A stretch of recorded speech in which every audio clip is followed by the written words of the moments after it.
She stood alone in a sea of spinning couples, her blue dress catching the lantern light like a forgotten ghost. 3 winters ago, Lena Carver walked out of a blizzard that buried her entire family, and ever since the people of Willow Bend believed death itself followed her shadow. No man dared touch her hand. No woman stood beside her. Until a stranger crossed that crowded dance floor, looked into her eyes, and whispered 5 words that would ignite a love story written in fire and blood. You're the one I've been waiting for. If you want to witness how one dance changed 2 broken souls forever, stay with me until the very end, and drop a comment telling me which city you're watching from. I want to see just how far this story travels. The spring of 1885 came late to Willow Bend. Snow still clung to the northern ridges of the Absaroka Range like old wounds refusing to heal, and the wind that swept down through the valley carried the sharp memory of winter, a winter that had nearly destroyed everything 3 years before. But tonight, none of that mattered. Tonight, the doors of the Willow Bend Town Hall stood wide open, spilling golden light and fiddle music into the darkness. Lanterns hung from every rafter, casting dancing shadows across weathered floorboards that had seen 100 such gatherings. The air smelled of pine pitch, fresh bread, and the cheap perfume the Dawson girls had ordered all the way from St. Louis. It was the spring social, the one night each year when the entire territory seemed to exhale. Ranchers left their cattle. Miners climbed up from the creeks. Widows put on their Sunday best, and young men slicked back their hair with bear grease and hope. Everyone came to the spring social. Everyone danced. Almost everyone. Lena Carver stood near the punch table, her back pressed against the rough-hewn wall, watching the couple spin past in a blur of calico and denim. Her dress was blue, cornflower blue, the color her mother had loved, and she had spent 3 weeks stitching it by candlelight in the back room of her millinery shop. The bodice fit perfectly. The skirt swayed when she walked.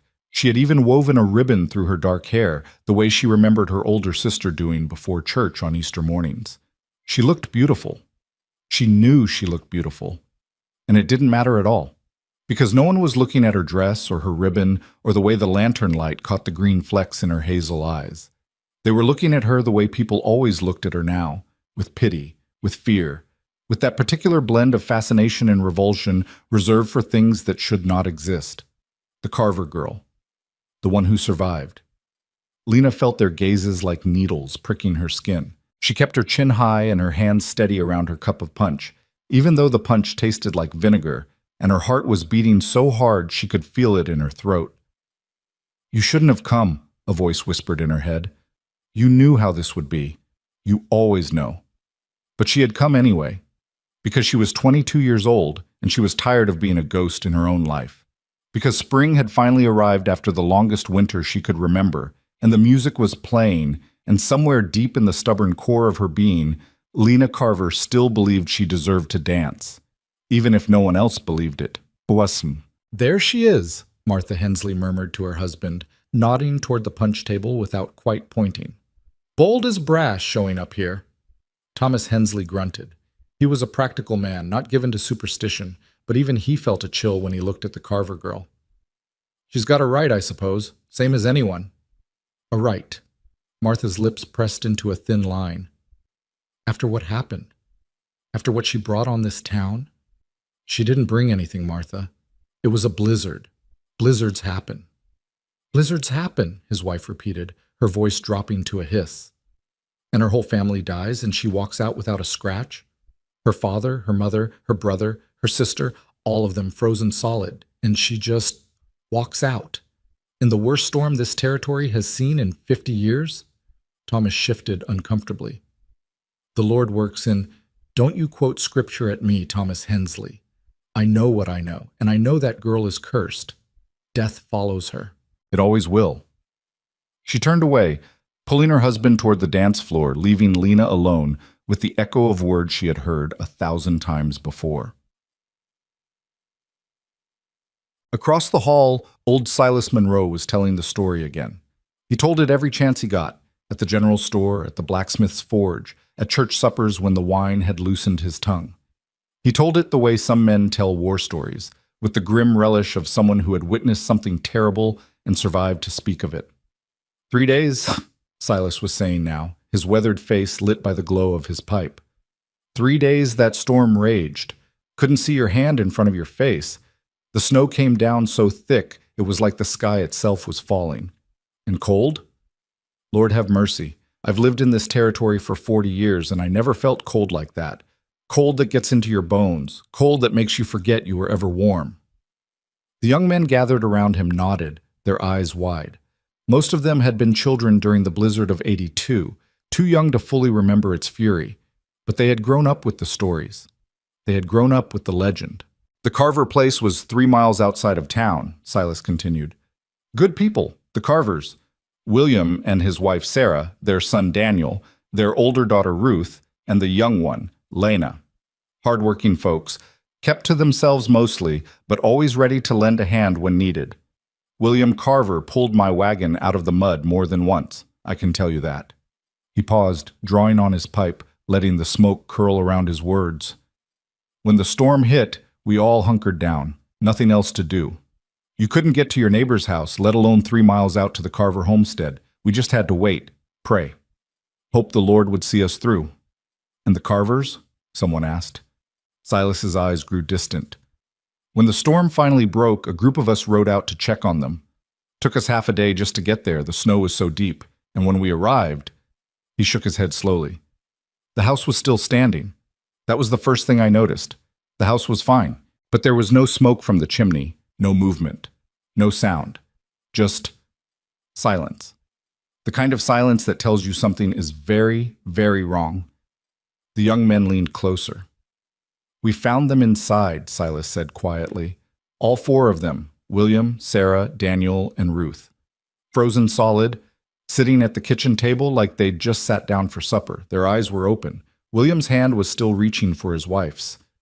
It was like time had just stopped for them, like death had walked in and turned them to ice where they sat.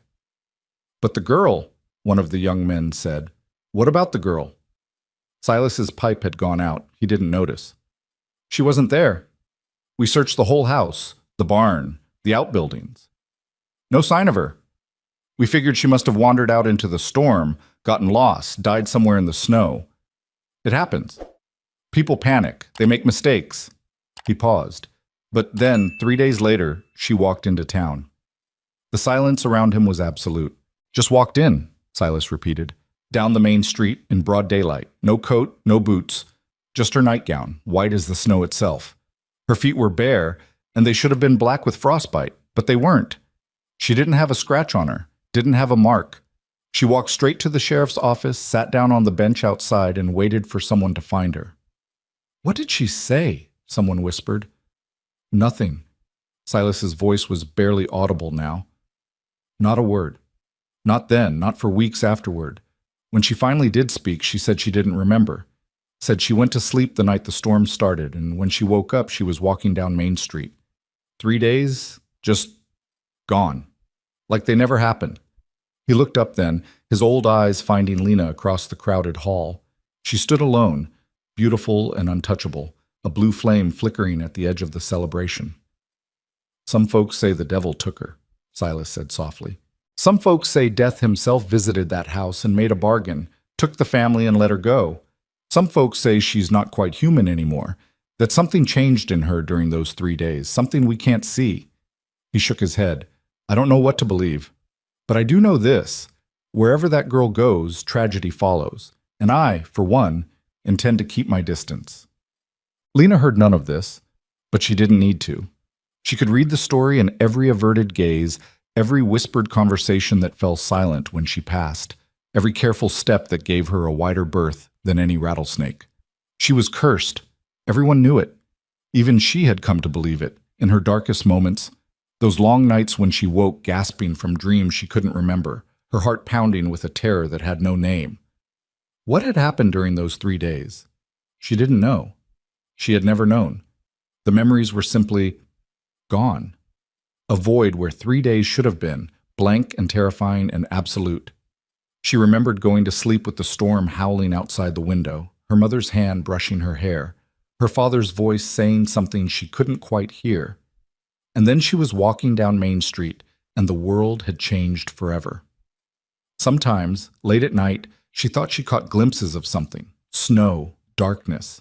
A figure moving at the edge of her vision, tall and silent and impossibly still. But the images scattered This like story was startled posted birds on the whenever she channel tried to west of focus on them, Betrayal. leaving Please nothing do but a not cold, hollow repost it feeling in any her form. chest. Her family was dead. She was alive. And she would never know why. But the fiddle launched into a new tune, a lively reel that set the whole hall spinning. Couples laughed and stomped and whirled past in a kaleidoscope of color and motion. Even the old folks were tapping their feet, their weathered faces creased with smiles. Lena watched it all with a longing so deep it felt like drowning. She remembered dancing with her father when she was little, standing on his boots while he guided her around the kitchen, her mother laughing and clapping from the doorway. She remembered her sister Ruth teaching her the steps to a waltz, both of them giggling when they got tangled up and fell in a heap on the parlor floor. She remembered the warmth of family, the safety of belonging, the simple joy of being held.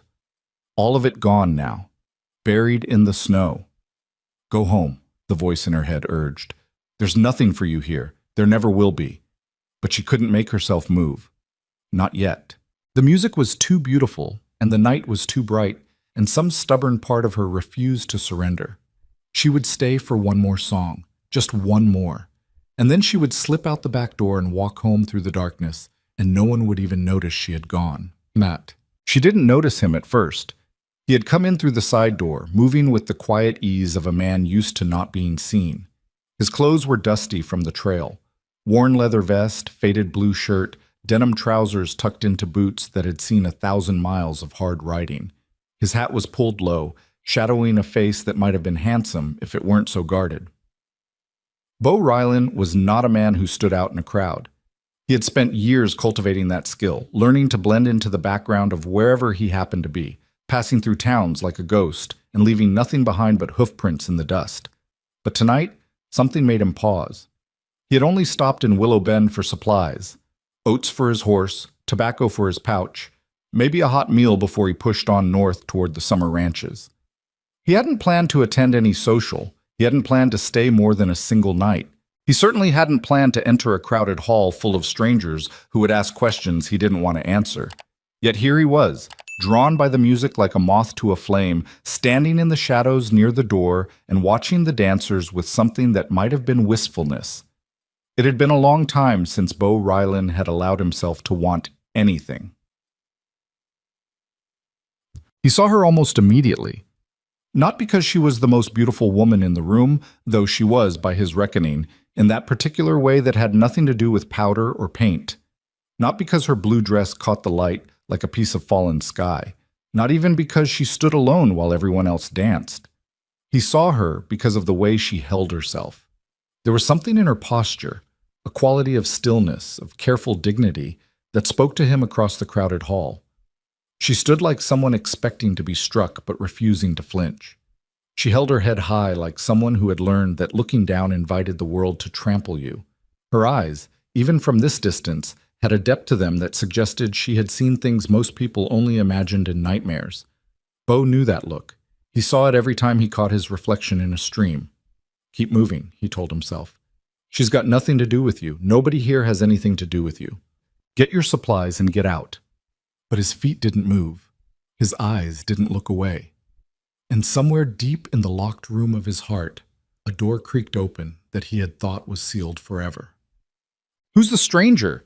Billy Dawson asked the question casually, following Bo's gaze across the hall. Billy was 17, all elbows and enthusiasm, and he had appointed himself unofficial greeter for any newcomer who wandered into town. Bo turned, his expression neutral. Evening. Evening yourself. Don't think I've seen you around before. You just passing through? Something like that. Billy's grin didn't waver. Well, you picked a good night to pass through. Best music in the territory, and Mrs. Callahan's apple pie over at the food table. You dance? Not in a long time. Oh, come on. Spring social only happens once a year. Plenty of pretty girls out there just waiting for a partner. Bo's eyes drifted back to the woman in blue. What about her? Why isn't anyone dancing with her? Billy's face changed. The easy friendliness flickered, replaced by something more complicated: pity, fear, and a strange kind of shame. "Oh, her.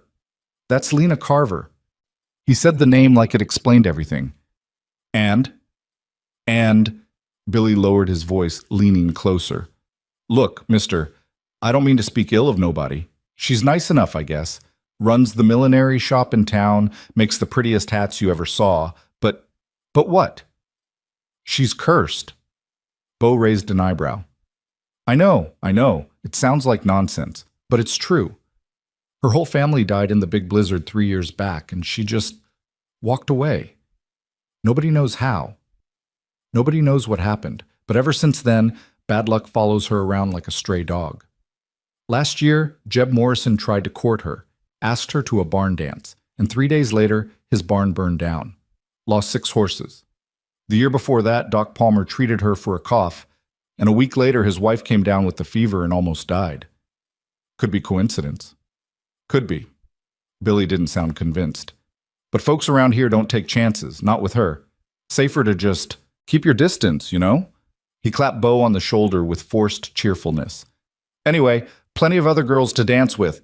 You should try Molly Peterson. She's the redhead by the window. Sweet as pie and not cursed at all. He was gone before Bo could respond, swept back into the crowd of laughing young people. Bo stood alone, watching the woman in blue. Cursed, he thought.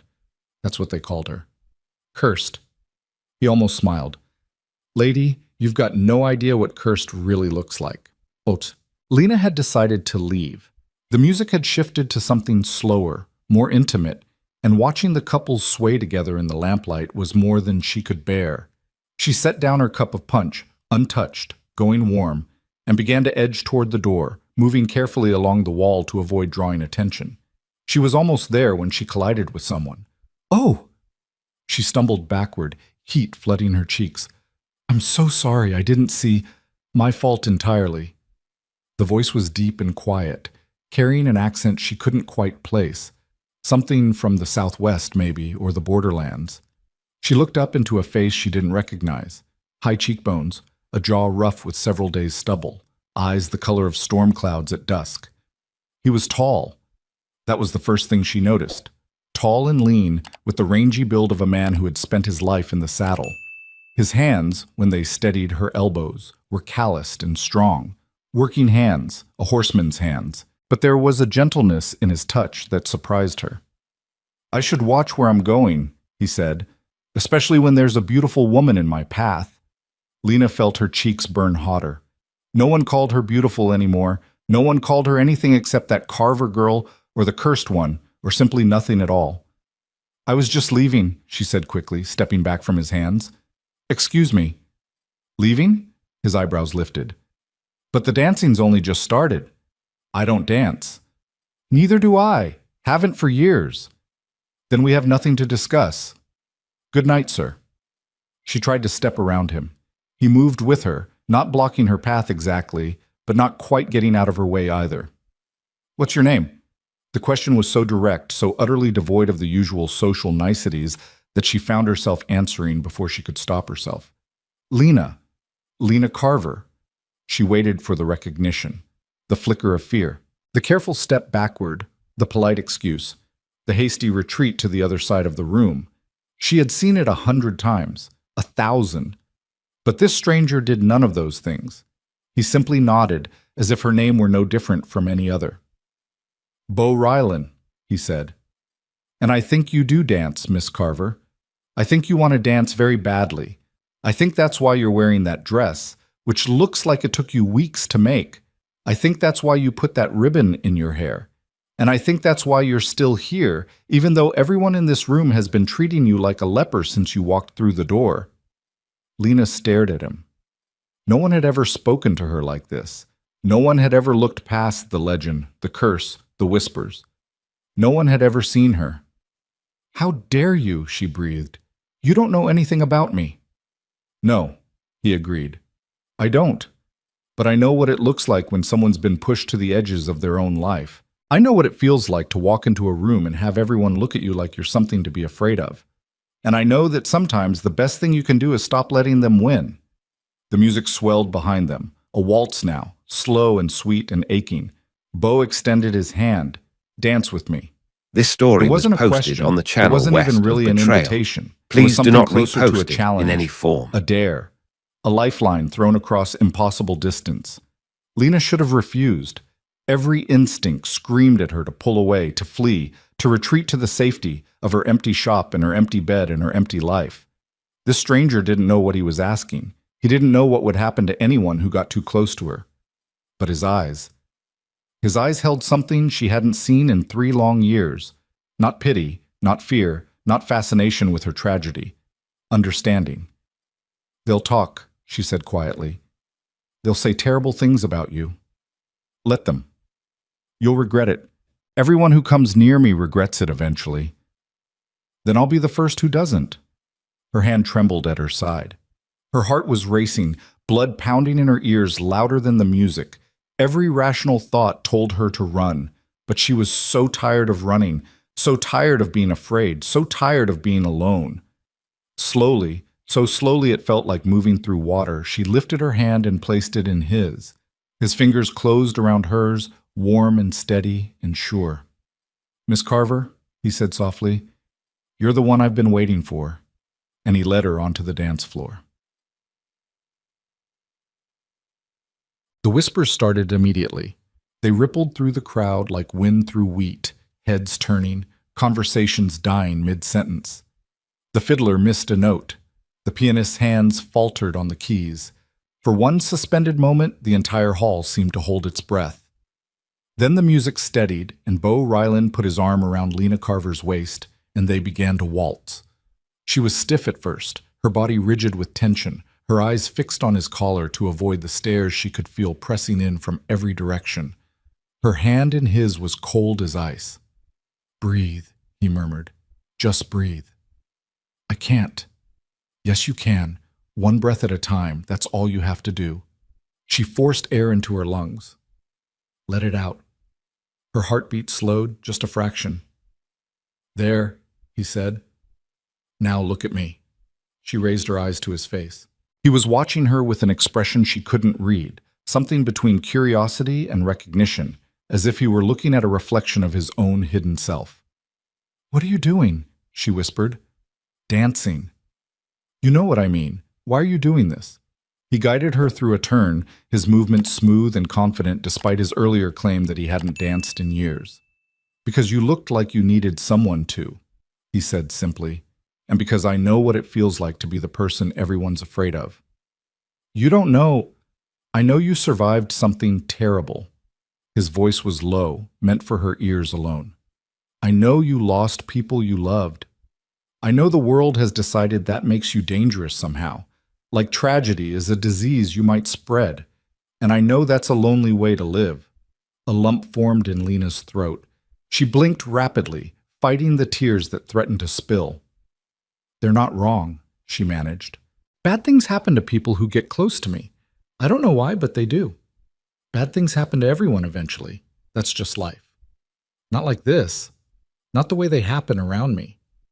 He was quiet for a moment, guiding her through another turn, his hand steady at the small of her back. "You want to know something?" he said finally. "I've spent 7 years running from my past. 7 years moving from town to town, never staying, never settling, always looking over my shoulder.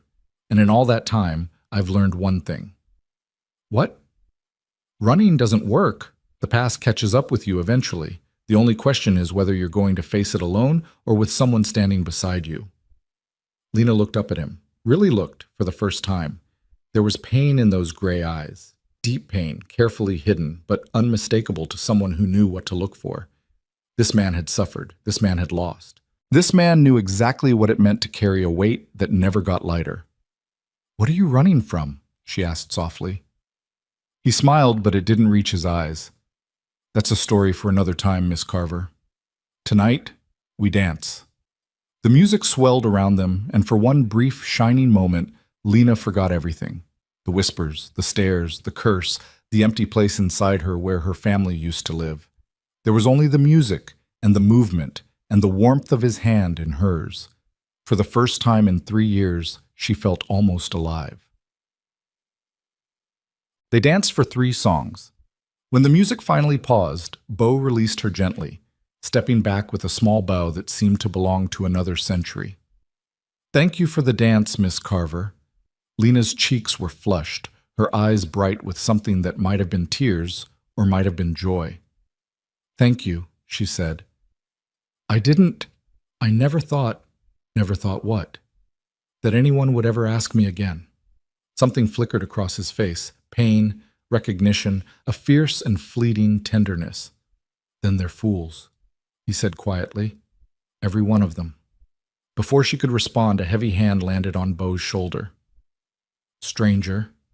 Bo turned. The man behind him was broad and thick, with a sheriff's star pinned to his chest and a face that looked like it had been carved from granite. "Sheriff Dawkins," Billy supplied helpfully, having materialized at the lawman's elbow. "He just wants to have a word, that's all." Sheriff Tom Dawkins looked at Bo with the flat, measuring gaze of a man who had spent 30 years reading trouble in men's faces. "You just passing through?" he asked. "That's right. Got business in Willow Bend?" "Just supplies, heading up to the summer ranches." "Uh-huh." The sheriff's eyes flicked to Lena, then back to Bo. "You know who you were just dancing with?" "I do." "And you danced with her anyway. Is that a crime?" Sheriff Dawkins studied him for a long moment. Something about this stranger set his instincts humming, not danger exactly, but something. A hidden depth, a careful watchfulness that spoke of secrets kept and prices paid. "No crime," he said finally. "But friendly advice, be careful who you tangle with in this town. Some folks have histories that don't take kindly to newcomers poking around." "I appreciate the concern, Sheriff, but I'm not poking around, just dancing." Another long look. Then Dawkins nodded slowly. "See that it stays that way. Enjoy your evening, mister." He walked away, Billy trailing behind him with a backward glance full of adolescent curiosity. Bo turned back to Lena. "I should go," she said quickly. This was kind of you, Mr. Rylan, but I don't want to cause you any more trouble." "You haven't caused me any trouble." "Not yet." Her voice was steady, but her eyes betrayed her.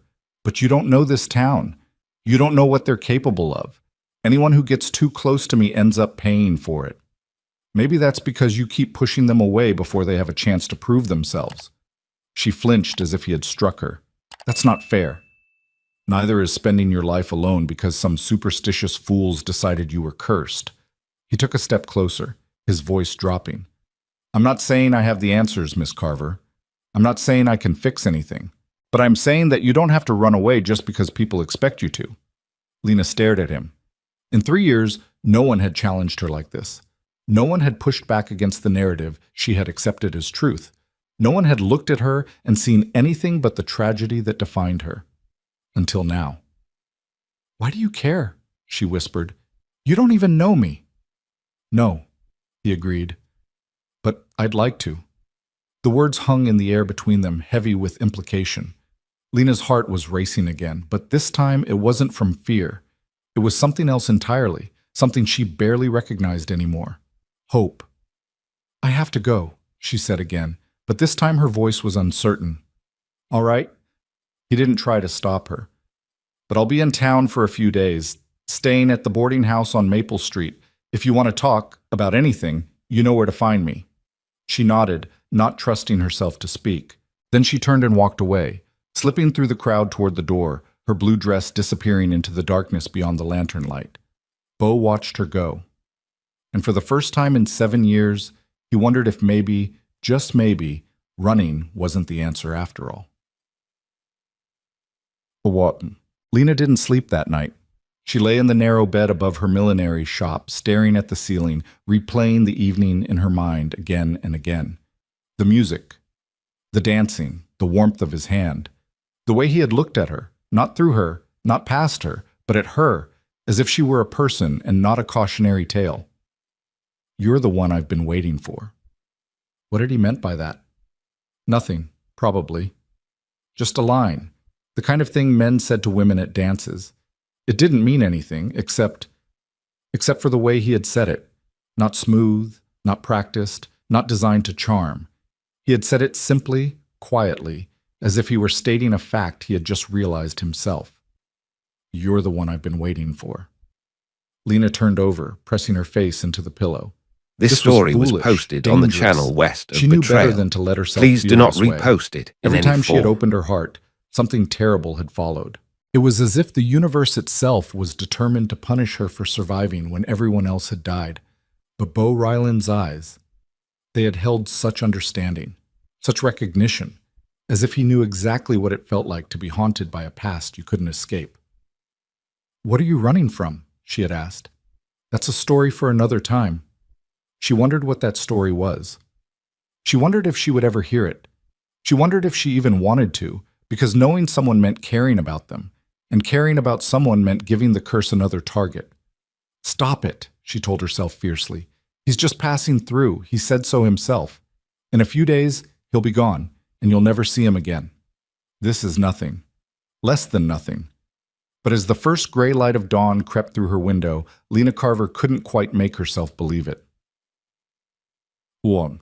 The next morning, the whole town was talking. "Did you hear? Some stranger danced with the Carver girl." 3 songs. 3 whole songs, right there in front of everyone. Sheriff Dawkins had words with him after, said he didn't like the look of him. "Well, I heard he's a horsebreaker, up from the Texas territory, rough type, the kind that doesn't settle anywhere for long. Better he doesn't settle here. Anyone who gets mixed up with that girl is asking for trouble." At the general store, at the feed depot, at the church steps and the water well, and everywhere else people gathered to exchange gossip, the spring social had given way to a new obsession: the stranger who had danced with the cursed girl. What did it mean? What would happen? Would the curse strike him down the way it had struck everyone else who had gotten too close? Lena heard the whispers as she walked to her shop that morning. She kept her head high and her face expressionless, refusing to give them the satisfaction of seeing her react. But inside, something had shifted. For 3 years, she had accepted her fate. She had resigned herself to a life lived in the margins, neither fully present nor fully departed, existing in a gray twilight between the world of the living and the memory of the dead. But last night, she had danced. Last night, someone had looked at her and seen a woman instead of a curse. Last night, for 3 brief songs, she had felt alive. And now that she had tasted that feeling again, she wasn't sure she could go back to pretending she didn't want it. The millinery shop was a small building sandwiched between the general store and the telegraph office, its single window displaying an array of hats that had won Lena modest recognition throughout the territory. She had learned the trade from her mother, and in the years since the blizzard, she had poured all her energy into the work, partly because she needed the income, but mostly because it was the only thing that kept her from drowning. When she worked, she didn't think. When she worked, she didn't remember. When she worked, she was simply a pair of hands stitching fabric, shaping wire, arranging ribbons and feathers into creations that women from as far away as Helena sometimes traveled to buy. She let herself into the shop, hung her shawl on the hook by the door, and settled at her work table. There was a commission waiting, a wedding hat for the daughter of a rancher from over near Big Timber. The woman had sent measurements and preferences, along with twice Lena's usual fee, perhaps as compensation for the social risk of doing business with the cursed girl. Lena didn't mind. Money was money, and she needed every penny she could earn. She was reaching for her shears when a knock sounded at the door. Her heart stuttered. "Don't be ridiculous," she told herself. "It's probably just Mrs. Patterson wanting her order early, or Mr. Chen from the general store needing to borrow some thread." She rose, smoothed her apron, and opened the door. Bo Ryland stood on her doorstep. He was dressed the same as last night, worn leather vest, faded blue shirt, hat pulled low over his eyes. But in the daylight, she could see things she had missed in the lantern-lit hall. The fine lines around his eyes, suggesting years spent squinting into harsh sun. The old scar along his jawline, faded to silver but still visible. The way he held himself, balanced and ready, like a man who expected trouble and was prepared to meet it. "Morning, Miss Carver." "Mr. Ryland?" Her voice came out steadier than she felt. "What are you doing here?" "I told you I'd be in town for a few days. Figured I'd stop by and see if you'd like to take a walk." "A walk?" "Down by the creek, maybe. I noticed some nice trails yesterday. Thought you might know the good spots. Lena stared at him. Mr. Rylan, I appreciate what you did last night, truly, but I think it would be better if you kept your distance from me. Better for who? For you. He leaned against the doorframe, a faint smile playing at the corners of his mouth. I appreciate the concern, Miss Carver, but I'm a grown man, and I can decide for myself who I want to spend time with. So let me ask you again, would you like to take a walk? She should say no. Every ounce of common sense told her to refuse, to close the door, to protect him from whatever dark force had attached itself to her life. But the morning sun was warm on her face, and the sky was the deep blue of early spring, and he was looking at her with those gray eyes that seemed to see straight through to her soul. I have work to do, she said. It can wait an hour. The creek is half a mile away. I've got good boots. People will talk. People are already talking. Might as well give them something worth talking about. Despite herself, Lena felt a smile tugging at her lips. You're very persistent, Mr. Rylan. One of my many flaws. He straightened, offering his arm. What do you say, Miss Carver? One walk. If you decide afterward that you never want to see me again, I'll respect that. But at least give me a chance. She looked at his arm, at his face, at the hope hidden behind the careful mask he wore. And then, before she could talk herself out of it, she reached for her shawl. One walk, she said, and then we'll see. His smile, when it came, transformed his entire face. One walk, he agreed. That's all I'm asking. They stepped out into the morning sun together, and behind them a dozen curtains twitched as the town of Willow Bend watched its newest scandal unfold. The creek ran along the western edge of town, fed by snowmelt from the mountains and shaded by a thick canopy of cottonwood and willow trees. In spring, when the water ran high and fast, it sang over the rocks like 1,000 tiny bells. Lena had not walked this path since before the blizzard. She and Ruth used to come here together on summer afternoons when the heat was too much to bear and the cool water offered relief. They would take off their shoes and wade in the shallows, laughing and splashing each other, then lie in the grass and watch the clouds drift overhead while they shared secrets and dreams. Ruth had wanted to be a school teacher. She had talked about it constantly, how she would have her own classroom one day, her own students, her own life in some bigger town where the world felt less small. She had been 19 when she died. You're quiet, Bo said. Lena blinked, pulling herself back to the present. Sorry, just remembering. Good memories or bad? Both. She paused beside a flat rock that jutted out over the water, watching the current swirl past. My sister and I used to come here. Before the blizzard. Yes. He was quiet for a moment, standing beside her but not crowding her. What was her name?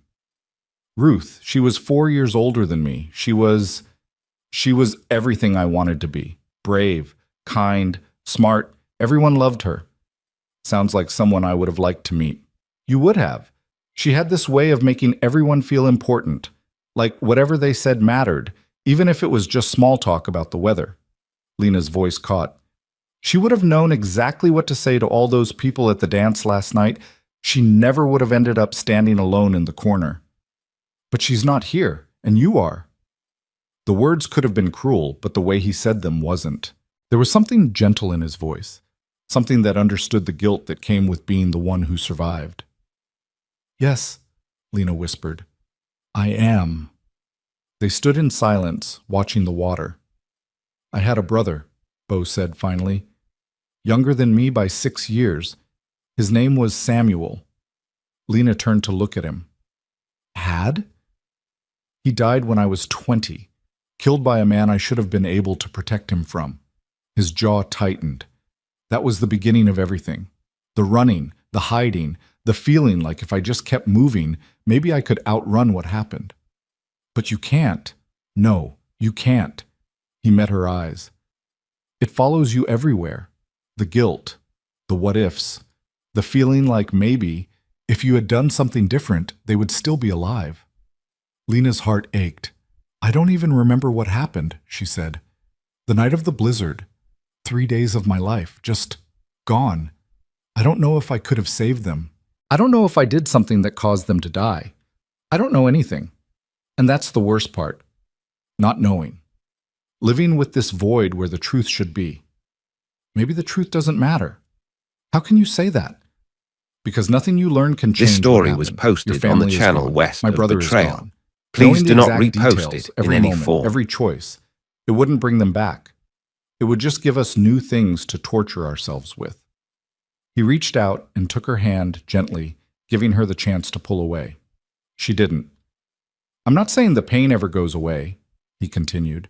I'm not saying you should forget. But maybe you can learn to carry it differently. Maybe you can let yourself have a life even with the weight. Maybe you can stop punishing yourself for surviving. Tears were streaming down Lena's face now. She hadn't even realized she was crying. I don't know how, she whispered. I don't know how to stop being afraid. I don't know how to let anyone in. Every time I try, something terrible happens. What if I hurt you too? Bo lifted his other hand and gently wiped a tear from her cheek. Then we'll face it together, he said. Whatever comes. I'd rather have one honest day with someone who understands me than a lifetime of running alone. Lena looked up at him, the stranger who had crossed a dance floor for her, who had spoken to her like a person, who had shared his own pain without asking for anything in return. Who are you? She breathed. He smiled, soft and sad and real. Just a man who knows what it's like to be cursed, and who's starting to think maybe the curse isn't as powerful as we've been led to believe. The creek sang over the rocks, the cottonwood leaves rustled in the breeze, and somewhere in the depths of Lena Carver's frozen heart, something began to thaw. They walked back to town slowly, neither of them in any hurry to return to the whispers and stares that awaited them. Bo told her about his work as a horsebreaker, the wild mustangs he had tamed, the ranches he had worked, the endless miles of Western territory he had crossed in his years of wandering. Lena found herself sharing things she had never told anyone. Her dreams of traveling to San Francisco, of seeing the ocean, of living somewhere no one knew her name or her history. Small dreams, perhaps, but they felt enormous when spoken aloud. By the time they reached her shop, the afternoon sun was slanting low over the rooftops, and Lena realized with surprise that hours had passed without her noticing. I should let you get back to work, Bo said. Yes, I suppose you should. Neither of them moved. Same time tomorrow? He asked. She should say no. She knew she should say no, but the word wouldn't come. Same time tomorrow, she heard herself say instead. His smile, when it came, was like the sun breaking through clouds. I'll see you then, Miss Carver. Lena, she said. Call me Lena. Lena. He tested the name on his tongue, seeming to savor it. Then you'd better call me Bo. He tipped his hat and walked away, disappearing down the dusty street with that easy rolling gait of a man who had spent his life on horseback. Lena watched him go. And for the first time in 3 years, she didn't feel like a ghost. She felt like a woman who might, against all odds, have something to live for. The next 2 weeks passed like a dream. Every morning, Bo would appear at her shop door with that quiet smile and an invitation to walk. Sometimes they went to the creek. Sometimes they walked the trails that wound through the hills beyond town. Sometimes they simply sat on the bench outside the telegraph office and talked, watching the world go by while the townspeople watched them with barely concealed horror. Lena told him about her childhood, happy, ordinary, unremarkable, until the blizzard had shattered everything. She told him about her parents, stern and loving in equal measure, about Daniel, her brother, who had wanted to be a blacksmith and had already apprenticed with Mr. Morrison, about Ruth, always Ruth, the golden sister whose loss still left a Ruth-shaped hole in Lena's heart. And slowly, piece by piece, Bo began to tell her his story too. He had grown up in Texas, the oldest son of a small rancher who had died of fever when Bo was 16. Left to care for his mother and younger brother, he had taken work wherever he could find it, cattle drives, ranch hands, eventually horsebreaking when he discovered he had a gift for it. But a gift for handling wild horses drew attention, and attention in the lawless territories of the Southwest could be dangerous. There was a man, Bo said one afternoon as they sat by the creek watching the water sparkle in the sunlight. Lester Kane. He ran a gang that operated along the border, rustling cattle, robbing stages, the usual. But he was smart, smarter than most outlaws. He knew that the best way to avoid getting caught was to have legitimate businesses as cover. And he wanted you? He wanted my horses. Or rather, he wanted me to break horses for him. Fast, reliable mounts that could outrun any posse. He offered good money, better than I could make anywhere else. And I was young and stupid and desperate to provide for my family. He picked up a stone and threw it into the water, watching it disappear beneath the surface. I worked for him for 2 years. I told myself it was just horse breaking, that I wasn't really part of the gang, that I didn't have blood on my hands. But that was a lie. Every horse I trained helped them rob, helped them kill, and eventually I couldn't pretend anymore. What happened? Samuel, his voice hardened. My brother. He was 16 by then, and he'd gotten it into his head that he wanted to work with me, wanted to join up with Kane's outfit. I tried to talk him out of it, but he was stubborn, ran in the family, I suppose. So I went to Kane and told him I was done. Told him I was taking Samuel and leaving, and he could find someone else to break his horses. Lena's heart was pounding. And? Kane didn't take kindly to people who tried to leave. Beau's jaw was tight, his eyes fixed on the water. He said I could go, but Samuel had to stay. Said the boy had already seen too much, knew too many names, too many hiding places. Either Samuel stayed with the gang, or he didn't leave at all. The silence stretched between them.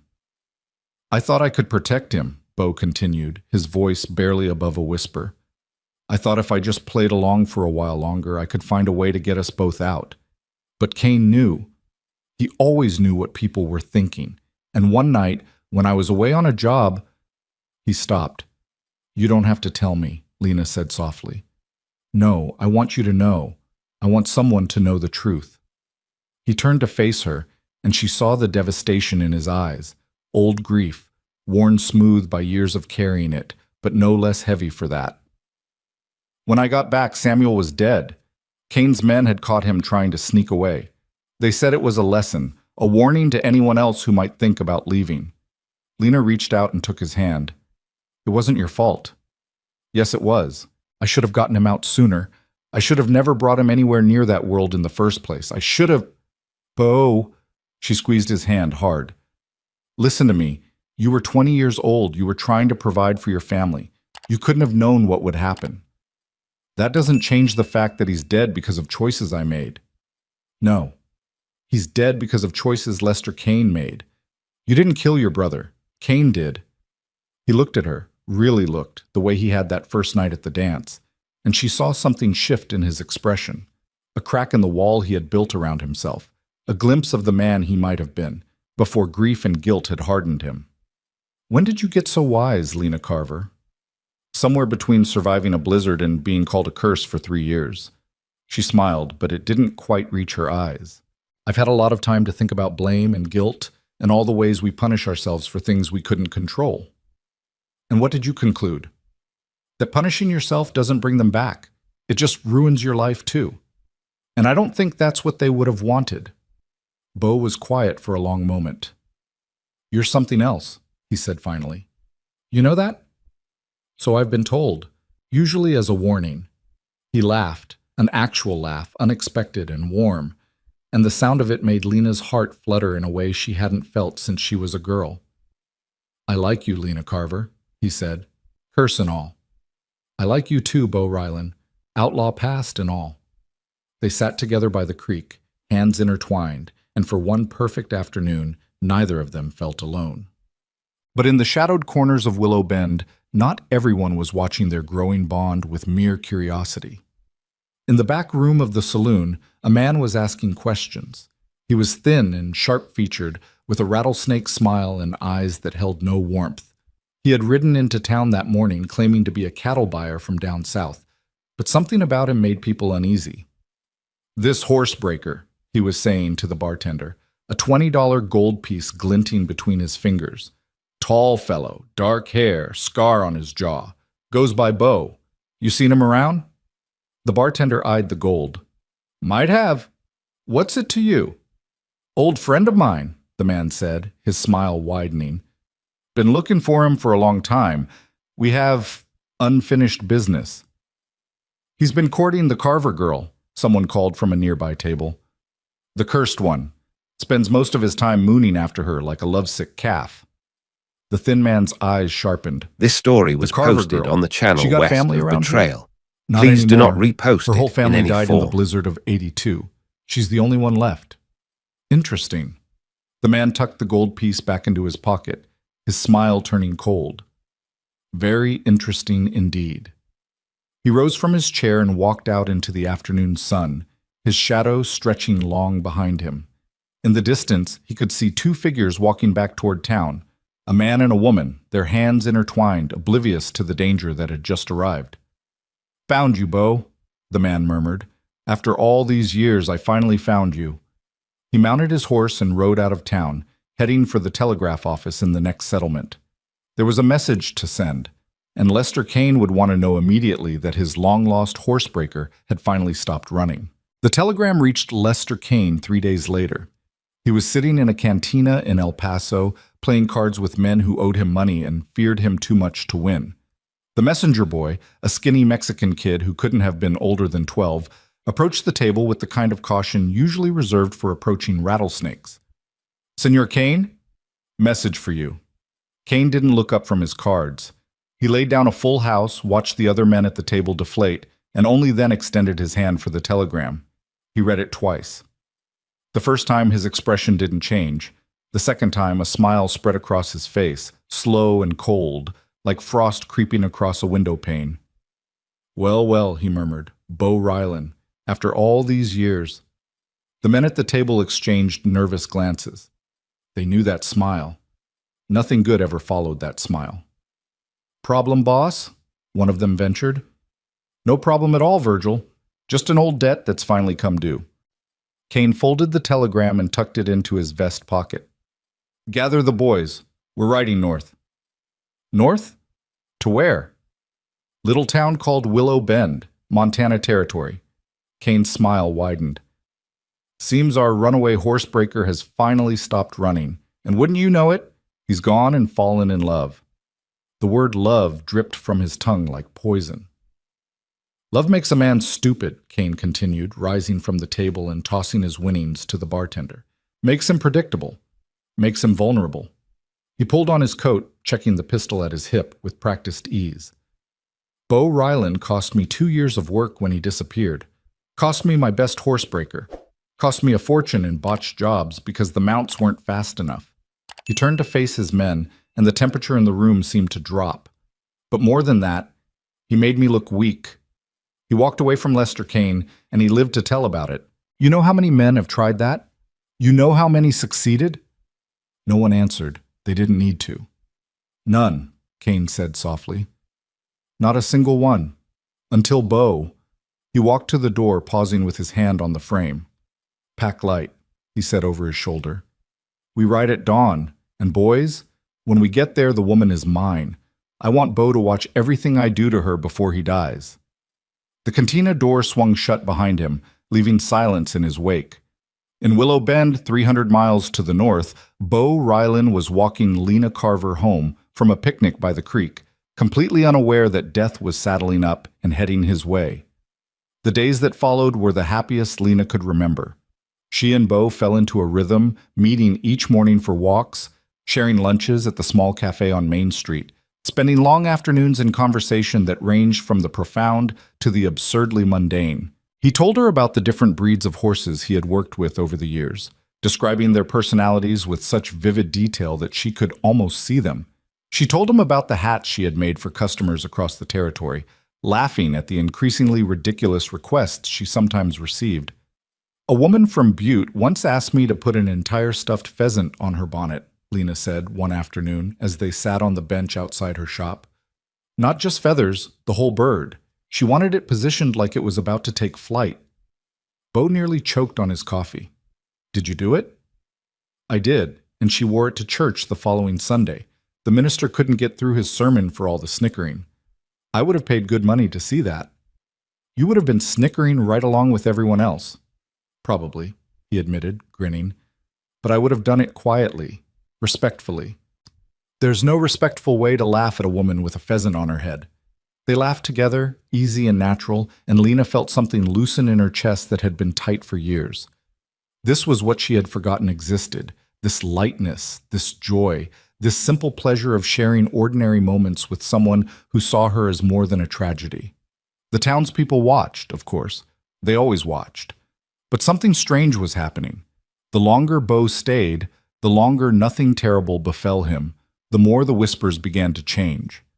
At first it was just curiosity replacing fear. Then gradually, something that almost looked like acceptance. "Maybe the curse is lifting," she heard Martha Hensley say to her husband one morning at the general store. "Maybe that stranger's doing something right." Thomas Hensley snorted. "Or maybe there never was a curse to begin with. Just bad luck and superstitious nonsense." "Don't you talk to me about superstitious nonsense, Thomas Hensley. You're the one who won't walk under ladders." "That's different. That's just common sense." Lena smiled to herself and continued browsing the fabric bolts, pretending she hadn't heard. But inside, a tiny flame of hope was burning brighter every day. Maybe they were right. Maybe the curse was lifting. Maybe she could finally have a life. It was during the third week of their courtship that Beau told her he had to leave. They were walking along the creek, the late afternoon sun filtering through the cottonwood leaves overhead. Lena had been talking about a new design she was working on, a summer hat with silk roses that she thought would sell well to the ranchers' wives, when she noticed Beau had gone quiet. "What is it?" she asked, stopping on the trail. He didn't answer immediately. His jaw was tight, his eyes fixed on some distant point she couldn't see. "Beau, what's wrong?" "I got word this morning," he said finally. "From a rancher up north, name of Hollister. He needs a horsebreaker for the summer season. Says he's got a string of wild mustangs that nobody's been able to handle. The pay is good, better than good." Lena felt the ground shift beneath her feet. "You're leaving." It wasn't a question. "I have to." He turned to face her, and she saw the conflict written across his features.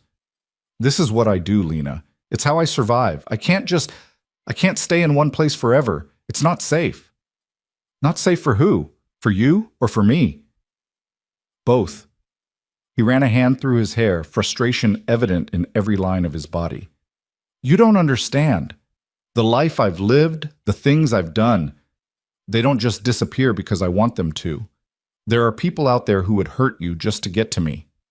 Then let them come. I'm not afraid. You should be." His voice was harsh, harsher than she had ever heard it. "You should be terrified, because the men I'm running from, they don't play by any rules you understand. They don't stop. They don't show mercy. And they especially don't spare the people their targets care about." The words hung between them, heavy with implication. "So that's it," Lena said quietly. "You're going to leave me, just like everyone else." "Lena, no." She held up her hand, stopping him. "Don't. Don't tell me it's for my own good. Don't tell me you're protecting me. I've heard that speech before, from every person who's ever walked away. And you know what? It doesn't hurt any less, no matter how noble the reason." She turned away, wrapping her arms around herself as if trying to hold her breaking heart together. 3 weeks, she said, her voice cracking. 3 weeks of walking with you, talking with you, letting myself believe that maybe, just maybe, I could have something good in my life. And now you're leaving. Of course you're leaving. That's what everyone does. "I'm coming back." The words were so quiet she almost didn't hear them. She turned. "What?" Beau stepped closer, taking her hands in his. His grip was warm and strong, and his eyes, those gray eyes that had seen her so clearly from the very first moment, were blazing with an intensity she hadn't seen before. "I'm coming back," he repeated. "September. As soon as the summer work is done, I'm coming back to Willow Bend. Back to you." "You don't know that. You can't promise that. What if something happens? What if you decide you're better off without—" "Lena." He cupped her face in his hands, tilting her chin up so she had no choice but to meet his gaze. "Listen to me. I have spent 7 years running from everything and everyone. I have convinced myself that I don't deserve happiness, that anyone who gets close to me will end up hurt, that the only safe thing to do is keep moving. And then I walked into a dance hall in a town I'd never heard of, and I saw a woman standing alone in a blue dress, and everything I believed just shattered. Tears were streaming down her face now. She didn't bother to wipe them away. "You changed something in me," he continued, his voice rough with emotion. "I don't know how and I don't know why, but you did. And I'm not willing to let that go. Not for fear, not for safety, This not for story was anything. posted on the channel Then West don't of leave. Betrayal. I Please have do not to. repost Not forever. it in any form. Just for the summer. Just long enough to earn some money, to figure out how to make this work. But I will come back. I swear it on my brother's grave. I will come back to you." She wanted to believe him. God, how she wanted to believe him. But 3 years of loss had taught her that promises were just words, and words meant nothing when death came calling. "How do I know?" she whispered. "How do I know you're telling the truth?" Bo released her face and reached into his pocket. When his hand emerged, he was holding a small wooden object, roughly carved but unmistakable in its shape, a meadowlark. "I made this last night," he said, pressing it into her palm. "It's not much. My carving skills aren't what they used to be. But where I come from, meadowlarks are a sign of hope, of new beginnings. And every time I heard one sing on the trail, I thought about what it would be like to finally stop running." Lena looked down at the little bird nestled in her hand. It was crude, yes, the wings were uneven, and the beak was slightly crooked, but there was something beautiful about it nonetheless. Something honest. "Keep it," Bo said, "and every time you look at it, remember that somewhere out there I'm thinking about you, counting the days until I can see you again. And if you don't come back, then you'll have something to throw at my grave." He smiled, but it didn't quite hide the fear in his eyes. "But I will come back, Lena. I swear it." She looked at the meadowlark. She looked at him. And she made a choice, the same choice she had made that night at the dance, when he had offered his hand and asked her to trust him. "September," she said. "September. You'd better not be late." He pulled her into his arms, holding her so tightly she could feel his heart beating against her chest. "Not for anything in the world," he murmured into her hair. "Not for anything." They stood there for a long time, wrapped in each other, while the creek sang its endless song and the shadows lengthened around them. He left 2 days later. The whole town turned out to watch, not to say goodbye, but to see for themselves that the stranger who had danced with the cursed girl was finally moving on. Some of them looked relieved, others looked almost disappointed, as if they had been hoping for some spectacular catastrophe that never materialized. Lena stood at the edge of town, the meadowlark clutched in her hand, watching Bo mount his horse. He was dressed for travel, saddlebags packed, rifle strapped to his saddle, hat pulled low against the morning sun. "Don't forget me," she said, trying to smile. "Couldn't if I tried." He reached down and brushed his fingers against her cheek. "September, Lena. Watch for me. I will." He held her gaze for one long moment, and she saw everything he couldn't say written in his eyes. The fear, the hope, the desperate longing for a future neither of them quite dared to believe in. Then he turned his horse north and rode away. Lena watched until he disappeared over the rise, until even the dust from his horse's hooves had settled back to earth. Only then did she allow herself to cry. September. 4 months. She could survive 4 months. The days that followed were long and empty. Lena threw herself into her work, taking on more commissions than she could reasonably handle, staying up late into the night stitching and shaping and creating. It was the only way to silence the voice in her head, the voice that whispered Bo wasn't coming back, that she was a fool to believe him, that the curse would find a way to take him from her just like it had taken everyone else. But every night, before she blew out the candle, she held the meadowlark in her hands and remembered his promise. September. He would come back. He had to come back. The first letter arrived in early June. It was short, just a few lines scrawled on rough paper, but Lena read it so many times she could have recited it from memory. Dear Lena, arrived at Hollister's ranch 3 days ago. The Mustangs are everything he promised and worse. There's one mare in particular who seems determined to kill me. I've named her Fury. She reminds me of you. Lena laughed out loud, startling Mrs. Patterson, who had come to pick up her order. Good news? The older woman asked, eyebrows raised. Very good news, Lena said, tucking the letter into her apron pocket. Very good news indeed. More letters followed over the weeks, brief dispatches from a life she could barely imagine. Bo told her about the horses, about the other ranch hands, about the endless Montana sky that stretched so wide it made him feel small. He told her about the nights he lay awake thinking of her, about the dreams he had where they were walking by the creek together, about the future he was starting to believe might actually be possible. And in every letter, without fail, he reminded her of his promise. September. I'm coming back. Wait for me. Lena wrote back, pouring out words she had never been able to speak aloud. She told him about the hats she was making, about the gradual thaw in the townspeople's attitudes, about the way the meadowlark had become her most treasured possession. She told him about her fears and her hopes and the strange, terrifying feeling of allowing herself to love again. Because that's what this was. She could admit it now, at least to herself. She loved him. She loved Bo Rylan, his quiet strength, his gentle humor, his understanding of the darkness that lived inside her. She loved the way he looked at her, like she was the most remarkable thing he had ever seen. She loved the way he listened when she spoke, as if her words actually mattered. She loved the way he had crossed that dance floor and changed her life with 5 simple words. You're the one I've been waiting for. She had been waiting too. She just hadn't known it until he arrived. Summer blazed across Willow Bend in a fury of heat and dust. The creek ran low, the grass turned brown, and the mountains shimmered in the distance like mirages. Lena worked through the hottest days, her shop transformed into a sweltering oven that she endured without complaint. September was coming. He was coming. But as July turned to August, something began to change. It started with small things. A strange horseman passing through town, asking questions about a man named Rylan.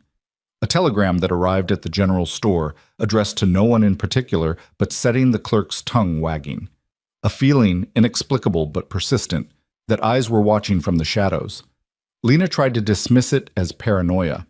She had spent too many years being afraid. It was natural that her mind would conjure threats where none existed. But the unease grew, settling into her bones like the coming of winter. Something was wrong. She felt it the way animals feel an approaching storm.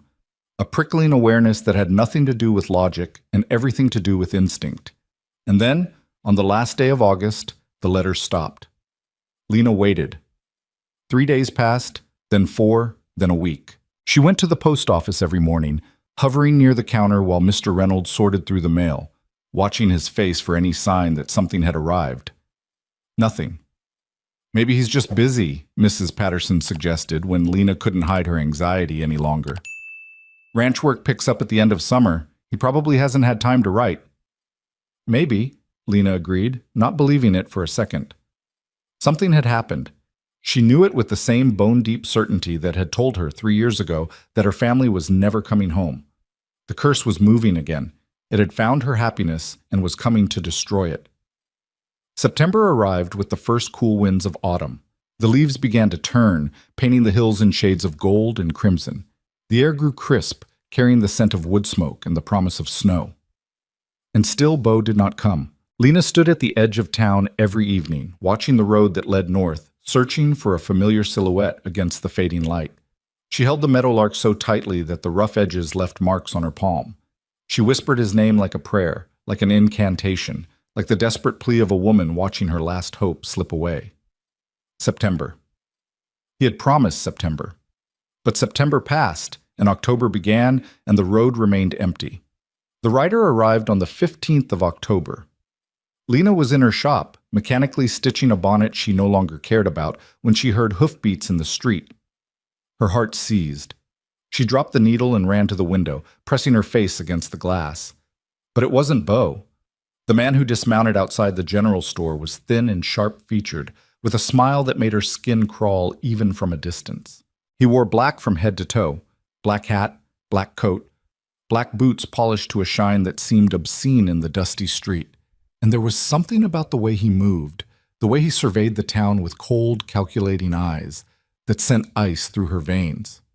She watched him walk into the store, watched him emerge 10 minutes later with a package under his arm, watched him mount his horse and ride slowly, deliberately, down Main Street. When he passed her shop, he turned his head and looked directly at her window. Their eyes met. And Lena knew, with terrible certainty, that this man had not come to Willow Bend by accident. That night, she dreamed of fire. She was standing in the middle of Main Street, surrounded by flames that leaped from building to building like hungry animals. The heat was unbearable, pressing against her skin, stealing the air from her lungs. She tried to run, but her feet wouldn't move. She tried to scream, This but no story sound was came posted out. on the And through channel the smoke, west she of saw the a trail. figure walking toward Please her. do not repost Tall, it in any form. silent, impossibly still. Not Bo. Someone else. Someone with eyes like chips of ice and a smile like an open grave. She woke gasping, her nightgown soaked with sweat. The meadowlark clutched so tightly in her fist that her fingers had gone numb. It took a long time for her heart to stop racing. It took longer still for her to convince herself it was just a dream. The next morning, Sheriff Dawkins stopped by her shop. He was a practical man, not given to social calls, so Lena knew immediately that something was wrong. She set aside her work and invited him in, offering coffee that he declined with a wave of his hand. "Miss Carver," he said, settling heavily into the chair by her work table, "I need to ask you some questions." "About what?" "About that horsebreaker you were keeping company with, Bo Rylan." Her heart stuttered. "What about him?" "You know where he came from? His history?" "He was from Texas. He worked on ranches, breaking horses." "Why?" Dawkins studied her face with those flat, measuring eyes. "A man came to see me yesterday. Name of Virgil Hicks. Said he was looking for someone matching Ryland's description. Said the man he was looking for was wanted down in El Paso. Horse theft, robbery, maybe worse." The world tilted slightly. "That's not true," Lena heard herself say. "Bo isn't, he wouldn't." "I'm not saying it is true, Miss Carver. I'm saying someone's asking questions. And in my experience, when strangers start asking questions about strangers, it usually means trouble." He leaned forward, his expression softening slightly. "Look, I don't know Ryland from Adam. Maybe he's the man this Hicks fellow is looking for, and maybe he's not. But I do know that he left town 2 months ago and hasn't been seen since. And I know that you've been walking around looking like you're waiting for a ghost." "He's coming back," Lena said firmly. "He promised." "Maybe he is. And maybe something's happened that's going to keep him from keeping that promise." Dawkins rose, settling his hat back on his head. "All I'm saying is, be careful. If this Hicks fellow comes around asking questions about you and Ryland, you tell me. Don't talk to him yourself, understand?" "Yes, I understand." But as Dawkins walked out the door, Lena's mind was racing. Virgil Hicks, the thin man in black. He wasn't just asking questions, he was hunting. And suddenly, with horrible clarity, she understood why Bo's letters had stopped. They had found him. Whoever Bo had been running from, whoever had killed his brother, whoever had driven him across 1,000 miles of territory, they had finally caught up with him. And now they were coming for her. The first attack came 3 nights later. Lena was working late, as she often did now, anything to keep her mind occupied, to keep the fear at bay. The lamp cast a warm circle of light around her work table, and the fire in the small stove kept the autumn chill from seeping through the walls. She didn't hear them approach. One moment she was alone, the next her door crashed open and 3 men poured into the room. They were rough, hard-faced, dressed in the kind of trail-worn clothes that spoke of long days in the saddle. And their eyes held nothing but cruelty. Lena screamed and threw herself backward, knocking over her chair as she scrambled for the door to the back room. But one of the men was faster. He grabbed her arm, yanking her back with enough force to make her cry out in pain. "Not so fast, darling," he growled. "Boss wants to have a word with you." "Let me go!" She fought. She kicked and scratched and bit, years of suppressed rage and fear pouring out of her in a frenzy of desperate violence. Her nails raked across one man's face, drawing blood. Her heel connected with another's shin hard enough to make him howl. But there were 3 of them, and one of her, and within seconds they had her pinned against the wall, one man's hand clamped over her mouth to stifle her screams. "Feisty little thing," the man holding her observed. "No wonder Bo took a shine to you." The name cut through her terror like a knife. Bo. These men knew Bo. These men were the ones he had been running from. "Now then," the man continued, his breath hot and foul against her ear, "we're going to take our hands away, and you're going to stay nice and quiet. Scream, and my friend here is going to put a bullet in your head, understand?" Lena nodded frantically. The hand over her mouth withdrew. Good girl. Now, I've got a message for you to deliver. Can you do that? Who are you? Her voice came out as a rasp. What do you want? Name's Virgil. You've probably heard of me. I've been asking around town. As for what I want, well, that's simple. I want Bo Rylan, and you're going to help me get him. I don't know where he is. Oh, I believe you. Virgil smiled, and the sight of it made her stomach turn. But here's the thing, he knows where you are. And when he hears what's been happening in this quaint little town, he's going to come running. That's just the kind of fool he is. He released her arm, stepping back to survey her shop with mock appreciation. Nice place you've got here. Be a real shame if something happened to it. He picked up a half-finished hat from her work table, examined it, then dropped it carelessly to the floor. Or to you. If you hurt me, he'll kill you. That's what we're counting on. Virgil's smile widened. See, Bo's been running for 7 years. 7 long years, and we've never been able to pin him down. But now he's got something to lose, someone to protect. And that changes everything. He gestured to his men, who began moving through the shop, overturning tables, scattering supplies, leaving destruction in their wake. This is just a taste, Virgil said, watching her face as her livelihood was systematically destroyed. A little preview of what's to come. When Bo gets here, and he will get here, you tell him Lester Kane sends his regards. Tell him the boss hasn't forgotten what he owes. And tell him... He leaned close, his voice dropping to a whisper. Tell him if he doesn't give himself up, we're going to burn this whole town to the ground, starting with you.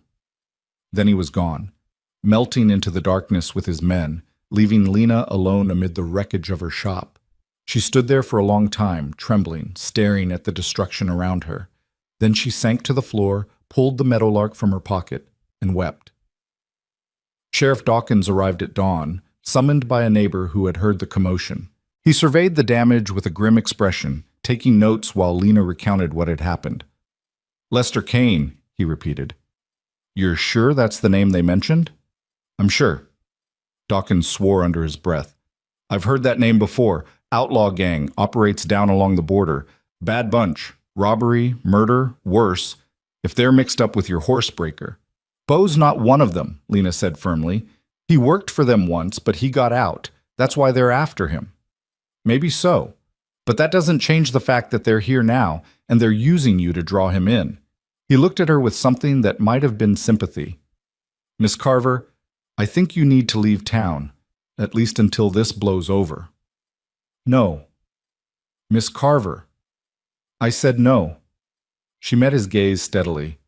I've spent 3 years hiding from things, running from shadows, letting fear dictate every choice I make. I'm done with that. This isn't about fear. This is about survival. Then I'll survive here. She straightened her shoulders, feeling something harden inside her. Bo is coming back. I don't know when, and I don't know how, but he's coming. And when he does, I'm going to be right here waiting for him.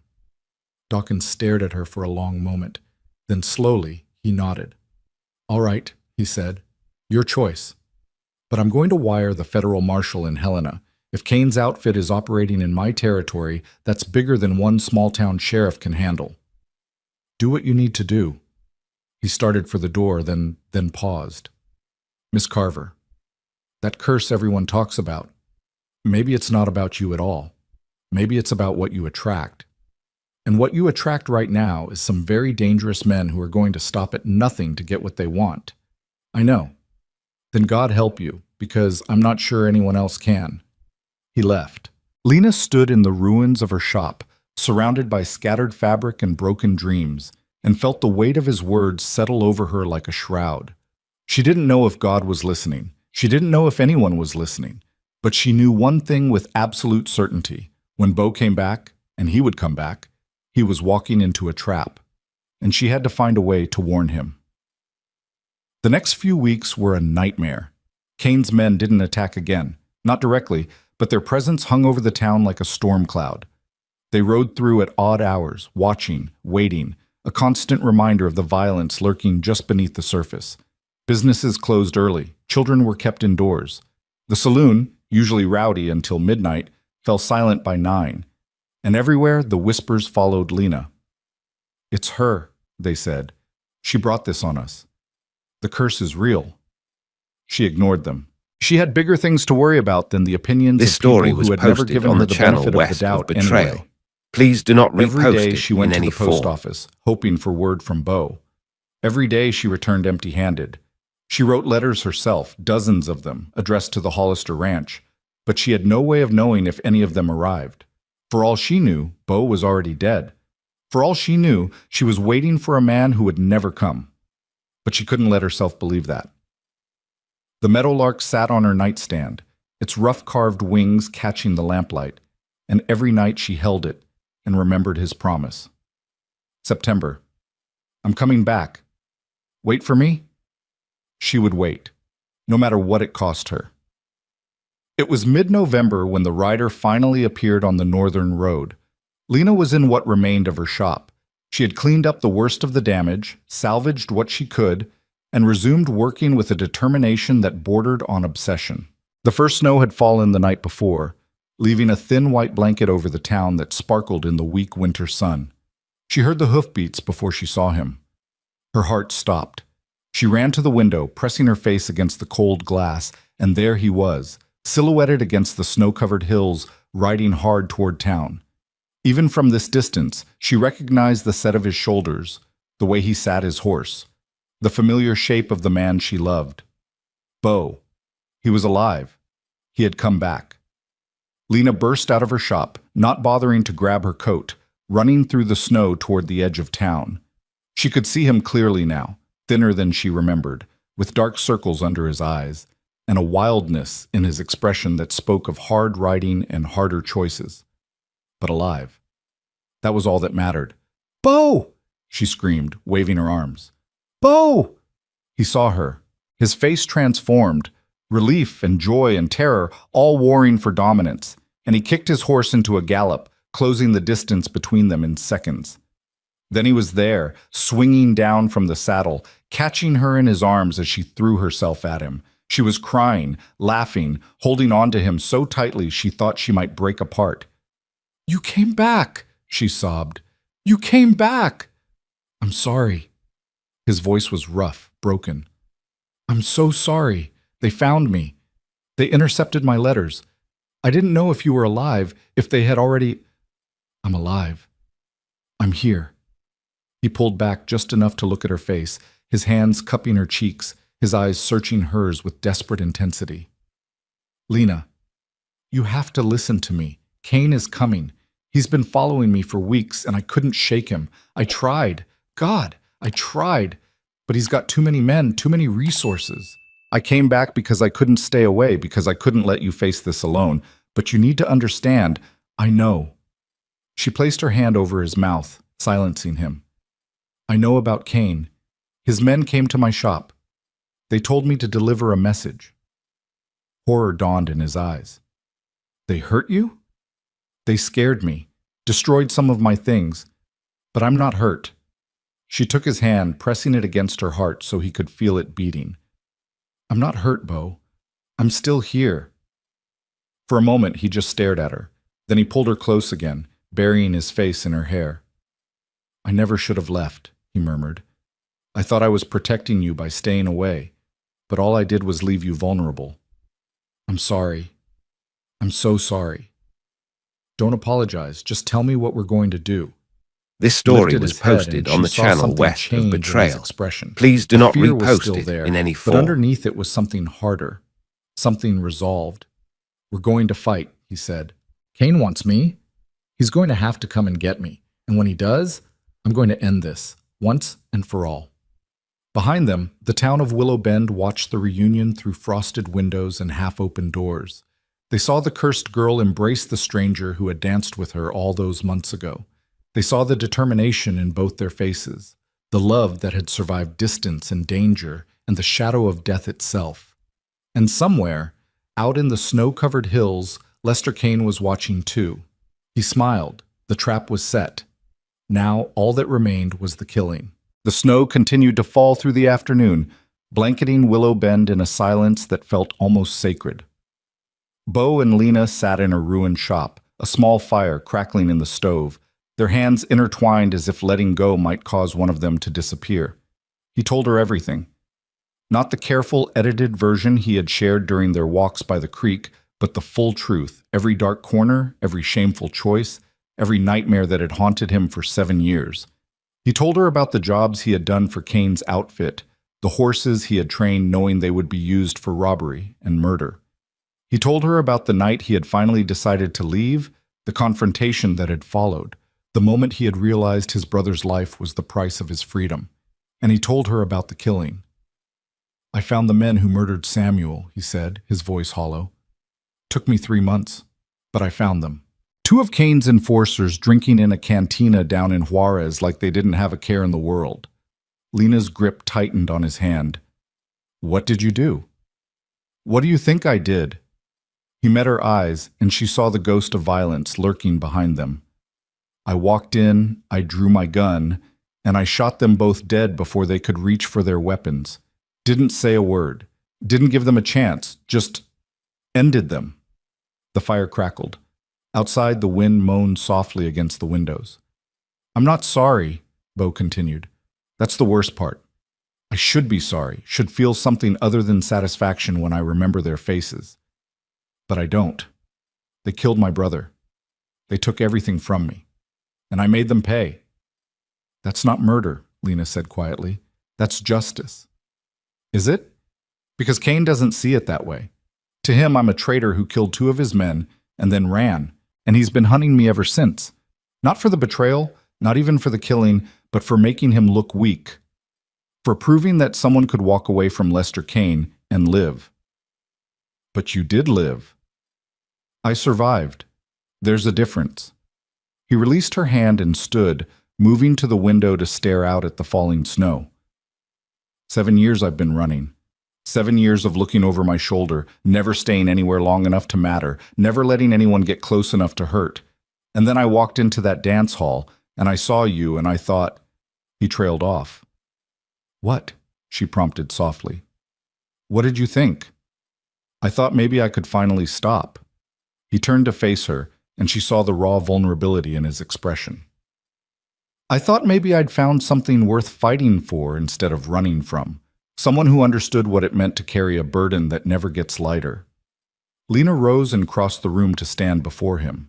She reached up and touched his face, her fingers tracing the scar along his jaw. "You did find that," she said. "You found me, and I'm not going anywhere." "Lena, you don't understand what's coming. Kane isn't going to ride in here with a few men and challenge me to a fair fight. He's going to burn this town to the ground. He's going to hurt everyone who ever showed me kindness. And he's going to make me watch before he kills me. Then we'll stop him." "How?" "I'm 1 man against a dozen, even with the sheriff's help." "You're not 1 man." She took his hands in hers, holding them tight. "You have me. You have Sheriff Dawkins, and you have this town." Bo laughed bitterly. "This town? The same town that's been calling you cursed for 3 years? The same people who crossed the street to avoid you?" "Yes, those people." Lena's voice was steady. "They may not have treated me kindly, but they're not evil. They're scared. Scared of things they don't understand, scared of change, scared of their own superstitions. But when real danger comes, when they see their homes and families threatened, I think they'll fight." "You think." "I believe." She squeezed his hands. "I have to believe, Bo, because if I don't, if I give in to despair, then Kane has already won, and I refuse to let that happen. I refuse to let the darkness win again." He stared at her for a long moment. Then, slowly, a smile spread across his face. Not the guarded smile she had seen before, but something warmer, something real. "You really are something else, Lena Carver." "So I've been told." "I mean it. After everything you've been through, losing your family, being treated like a pariah, having your shop destroyed, you're still standing here talking about hope and belief. Most people would have given up a long time ago." "I thought about it," she admitted. "After the blizzard, there were nights when I wondered if it would be easier to just stop, let the cold take me the way it took them. But something kept me going, something I couldn't name. And now I think I know what it was. What? This story was This posted moment. on the channel She west smiled of up at him. betrayal. This Please moment, do not right repost here, it in any the form. chance to stand beside someone I love and fight for something that matters. That's what I was surviving for. I just didn't know it yet. Bo pulled her into his arms, holding her close. I love you, he murmured into her hair. God help me. I love you. And if we're going to die fighting Cain, at least we'll die together. We're not going to die. She pulled back, her eyes fierce. We're going to live, both of us. And when this is over, we're going to have the life we talked about. The house, the horses, the children playing by the creek. All of it. You really believe that? With all my heart. He kissed her then. A deep, desperate kiss that tasted of hope and fear and the fierce determination to survive. When they finally broke apart, both of them were breathing hard.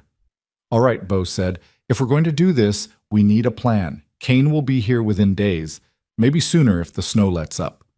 We need to be ready. Then let's get started. The planning began that night. Sheriff Dawkins arrived at Lena's shop after sunset, stamping snow from his boots and eyeing Bo with a mixture of suspicion and grudging respect. So you're back, he said. Heard a rumor you might be riding this way? The rumor was right. Also heard you've got a gang of outlaws on your tail. That's right, too. Dawkins grunted. Hell of a mess you've brought to my town, Rylan. I know, and I'm sorry, but I'm not going to run anymore. Cain wants a fight, he's going to get one. The sheriff studied him for a long moment. Then he pulled up a chair and sat down heavily. Tell me everything, from the beginning. Bo talked for nearly an hour, laying out the history of his involvement with Cain's outfit, the circumstances of his departure, and his best guess at how many men Cain would bring. Dawkins listened without interrupting, his expression growing grimmer with each passing minute. When Bo finished, the sheriff was silent for a long time. 12 men, he said finally. Maybe more. Against one washed-up lawman and a horsebreaker with a death wish. And me, Lena said. Both men turned to look at her. Absolutely not, Bo said immediately. You're not getting anywhere near this fight. Try and stop me. Lena, no. She cut him off with a sharp gesture. I've spent 3 years being the victim, the cursed girl, the one everyone whispers about and no one helps. I'm done with that. If Cain is coming for me, and he is, then I'm going to be ready. You don't know how to use a gun. Then teach me. Bo opened his mouth to argue, but Dawkins held up a hand. She's right, the sheriff said. If Cain's men breach our defenses, she's going to need to protect herself. Better she knows which end of a rifle to point. Bo looked like he wanted to argue, but something in Lena's expression stopped him. Fine, he said through gritted teeth, but you stay behind cover. You don't take unnecessary risks. And if I tell you to run, you run. Deal? Deal. Dawkins rose, moving to the window to survey the snow-covered street. We need more bodies, he said. Even with the 3 of us armed and ready, we can't hold off a dozen outlaws. We need the town. They won't help, Bo said. Not for me, and definitely not for her. Maybe. Maybe not. Dawkins turned back to face them. These people have lived in fear of the Carver curse for 3 years. Now they're living in fear of something real, something they can see and touch and fight. That changes things. How do you propose we convince them? The sheriff smiled grimly. Leave that to me. This story was posted on the channel west of betrayal. 30 years. Please do not repost it people in any form. He headed for the door, pausing with his hand on the frame. Get some rest, both of you. Tomorrow we start preparing. And Rylan? Yeah? Whatever happens, I'm glad you came back. That girl deserves someone who'll fight for her. Then he was gone, disappearing into the snowy night. Bo turned to Lena. You should sleep, he said. Tomorrow's going to be a long day. Come with me. He hesitated. Lena, I don't know if I'm not asking for anything improper. She took his hand. I just don't want to be alone tonight, and I don't think you do either. He couldn't argue with that. They lay together in her narrow bed, fully clothed, her head resting on his chest while the fire burned low and the snow continued to fall outside. Neither of them slept, not really, but there was comfort in the closeness, in the steady rhythm of each other's breathing, in the warmth of another body against the cold. "Tell me about the house," Lena whispered into the darkness. "What house?" "The one we're going to have, after this is over." Bo was quiet for a moment. Then his arm tightened around her. "It's going to have a big porch," he said, "wrapped all the way around so we can sit outside and watch the sunset no matter what time of year. And there's going to be a stable, a real stable, not just a lean-to, with room for at least a dozen horses." "What kind of horses?" "Whatever kind we want. Mustangs from the wild herds, quarter horses from the ranches down south, maybe even some of those fancy Arabians they've got back east." Lena smiled against his chest. "That sounds expensive." "It will be. But we'll have time. All the time in the world." "And children?" "As many as you want. A whole house full of them, running around causing trouble, driving us crazy. Boys or girls?" "Both. 2 of each, maybe, with your eyes and my stubbornness." "God help us." He laughed softly. "God help them, you mean. They're going to have the most overprotective father in the territory. And the most stubborn mother. That too." They lay in silence for a while, listening to the wind howl outside. "Bo." "Yeah?" "Promise me something." "Anything." She lifted her head to look at him, her eyes bright in the darkness. "Promise me you'll try to survive, not just fight, survive, because I can't build that house alone. I can't have those children by myself. I need you there with me." He reached up and touched her face. "I promise," he said. "Whatever it takes. I'll find a way back to you." "Good." She settled back against his chest. "Because I'm going to hold you to that." Somewhere in the distance, a wolf howled at the moon, and in the darkness outside Willow Bend, Lester Kane's men made camp and waited for dawn. The next morning dawned gray and bitter, the snow having stopped sometime in the night, but the clouds remaining thick and heavy overhead. Bo was up before first light, checking his weapons, inventorying his ammunition, his mind already racing through scenarios and contingencies. He had 12 bullets for his Colt revolver, 23 for his Winchester rifle. Not nearly enough for a prolonged fight, but it would have to do. Lena joined him at the table, 2 cups of coffee steaming between them. "How bad is it?" she asked. "Bad enough." He set down the rifle and met her eyes. "I'm not going to lie to you, Lena. Our chances aren't good.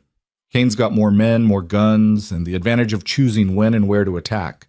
If we're going to survive this, we need every edge we can get." "The sheriff said he would talk to the townspeople." "He did, but talk is cheap. We need bodies, men and women, willing to pick up a gun and stand with us. And I'm not sure this town has that kind of courage." A knock at the door interrupted them. Lena opened it to find Sheriff Dawkins standing on the porch, his breath fogging in the cold air. "Town meeting," he said. 30 minutes. Church." He was gone before she could respond. Bo and Lena exchanged a look. "I guess we're about to find out," she said. The church was packed. Every pew was filled, with more people standing along the walls and crowding into the doorway. Lena had never seen so many of her neighbors in one place, farmers and ranchers, shopkeepers and miners, women clutching shawls around their shoulders, and men with hard, weathered faces. They watched as she and Bo made their way to the front of the room, their expressions ranging from hostile to curious to outright afraid. Sheriff Dawkins stood at the pulpit, his star gleaming dully in the gray light that filtered through the windows. "All right, folks," he said, his voice carrying easily through the crowded space. "I'm not going to waste time with pleasantries. You all know why we're here." Murmurs rippled through the crowd. "There's a gang of outlaws heading this way," Dawkins continued, "led by a man named Lester Kane. Some of you might have heard of him. He runs a criminal outfit down along the border. Robbery, murder, worse. And he's coming to Willow Bend." "Because of him!" someone shouted, pointing at Bo. "That stranger brought this on us." "He brought it, yes," Dawkins agreed, "but that doesn't change the fact that it's here. Kane isn't going to ride away just because Rylan isn't welcome. He's going to burn this town to the ground. That's what he does. That's what he promised." The murmurs grew louder, tinged with fear. "So we've got a choice," the sheriff said. "We can scatter, pack up what we can carry, and run for the hills, hope Kane doesn't bother chasing us. Or we can stay and fight." "Fight?" Thomas Hensley laughed bitterly. Against a gang of outlaws? With what? Pitchforks and prayer? With guns, with courage, with the knowledge that if we don't stand together, everything we've built here is going to burn. Easy for you to say, Martha Hensley snapped. You're paid to risk your life. The rest of us have families to think about. So do I. Dawkins's voice hardened. My daughter and her children live in this town. My grandchildren play in these streets. You think I'm taking this lightly? You think I want to bury anyone I love? The crowd fell silent. I'm not going to force anyone to fight, Dawkins continued. That's not how this works. But I'm going to tell you the truth. If we run, Kane wins. And if Kane wins here, he'll win somewhere else. And somewhere else after that. Men like him don't stop until someone makes them stop. He looked out over the assembled faces, the fear, the doubt, the fragile spark of defiance burning in a few eyes. We can be the ones who stop him, right here, right now, or we can run and spend the rest of our lives knowing we let evil win. Silence stretched through the church. Then, slowly, a figure rose from the back pew.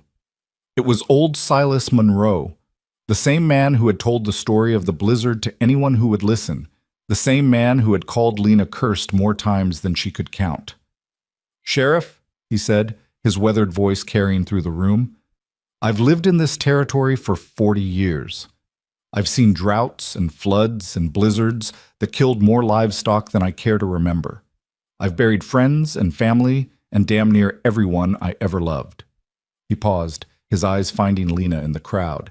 And I've spent 3 years telling anyone who'd listen that that girl was cursed, that death followed her, that anyone who got close to her would suffer. Lena felt Beau's hand tighten on hers. But you know what? Silas continued. I was wrong. A collective intake of breath rippled through the room. I was wrong, the old man repeated. I was scared, and I was looking for someone to blame, and she was an easy target. A girl who survived when her whole family died. It was easier to call her cursed than to admit that sometimes terrible things just happen. Sometimes the world doesn't make sense. He stepped into the aisle, moving slowly toward the front of the church. I've watched her these past 3 years. Watched her rebuild her life from nothing. Watched her run a business, treat her customers fairly, never speak ill of anyone who spoke ill of her. And I've watched her fall in love with a man who saw her for who she really is. Not a curse, but a survivor. He stopped in front of Lena, his old eyes bright with something that might have been tears. I owe you an apology, Miss Carver, a long overdue apology, and I aim to make it right. He turned to face the crowd. I'm staying. I'm fighting. Because if there's one thing I've learned in 40 years, it's that the only curse worse than death is cowardice. And I'll be damned if I let my last act on this earth be running from a fight. For a moment, no one moved. Then Thomas Hensley rose to his feet. I'm with Silas, he said gruffly. God knows I've said my share of unkind things about the Carver girl. Time to make amends. Me too, said another voice. And another. And another. One by one, men and women throughout the church stood. Farmers and shopkeepers, miners and ranchers. People who had avoided Lena's gaze for years now meeting her eyes, with something like shame and determination mingled together. Within minutes, nearly every adult in the room was standing. Sheriff Dawkins looked out at them with an expression of fierce pride. All right then, he said, let's get to work. The next 3 days were a blur of activity. Beau took charge of the town's defenses, posted on the channel organizing west volunteers of Betrayal. into groups based Please on do their not skills repost it and in any assigning form. them positions throughout Willow Bend. Men who could shoot were stationed at key intersections with clear lines of fire. Those who couldn't were put to work building barricades, hauling water buckets for firefighting, preparing bandages and medical supplies. The women weren't idle either. They gathered food and blankets, reinforced doors and windows, helped their children practice hiding in root cellars and crawl spaces. Mrs. Patterson, who had never held a gun in her life, insisted on learning to load rifles for the shooters. And through it all, Lena worked alongside everyone else. She couldn't shoot, not well, despite Beau's hasty lessons, but she could organize. She created a system for tracking supplies, assigned volunteers to rotate shifts, made sure everyone knew where to go and what to do when the fighting started. It was the same methodical attention to detail she brought to her millinery work, and the townspeople, grudgingly at first and then with genuine respect, followed her lead. "You're good at this," Bo observed on the second night, watching her update a hand-drawn map of defensive positions. "I'm good at solving problems," she replied without looking up. "This is just another problem. Most problems don't involve people trying to kill you." True. She finally met his eyes, and he saw exhaustion there, but also something steely and unbreakable. But the principle is the same. Figure out what needs to be done. Break it into smaller pieces. Do one thing at a time until it's finished. And if it can't be finished, then we die trying. She smiled grimly. "But I'd rather die fighting than die hiding. Wouldn't you?" He pulled her close, pressing a kiss to her forehead. "I would," he said. "I just wish I'd found you sooner. We could have had more time. We'll have time after this is over." "You keep saying that." "Because I keep believing it." She pulled back to look at him. "Someone has to." On the morning of the third day, a rider appeared on the southern ridge. He sat motionless on his horse, silhouetted against the gray sky, watching the town with the patience of a predator sizing up its prey. Even from this distance, Bo recognized the thin, sharp-featured profile. Virgil Hicks. "They're here," he said quietly. Lena came to stand beside him, her hand finding his. "How many?" "Can't tell yet, but if Virgil's showing himself, it means Kane isn't far behind."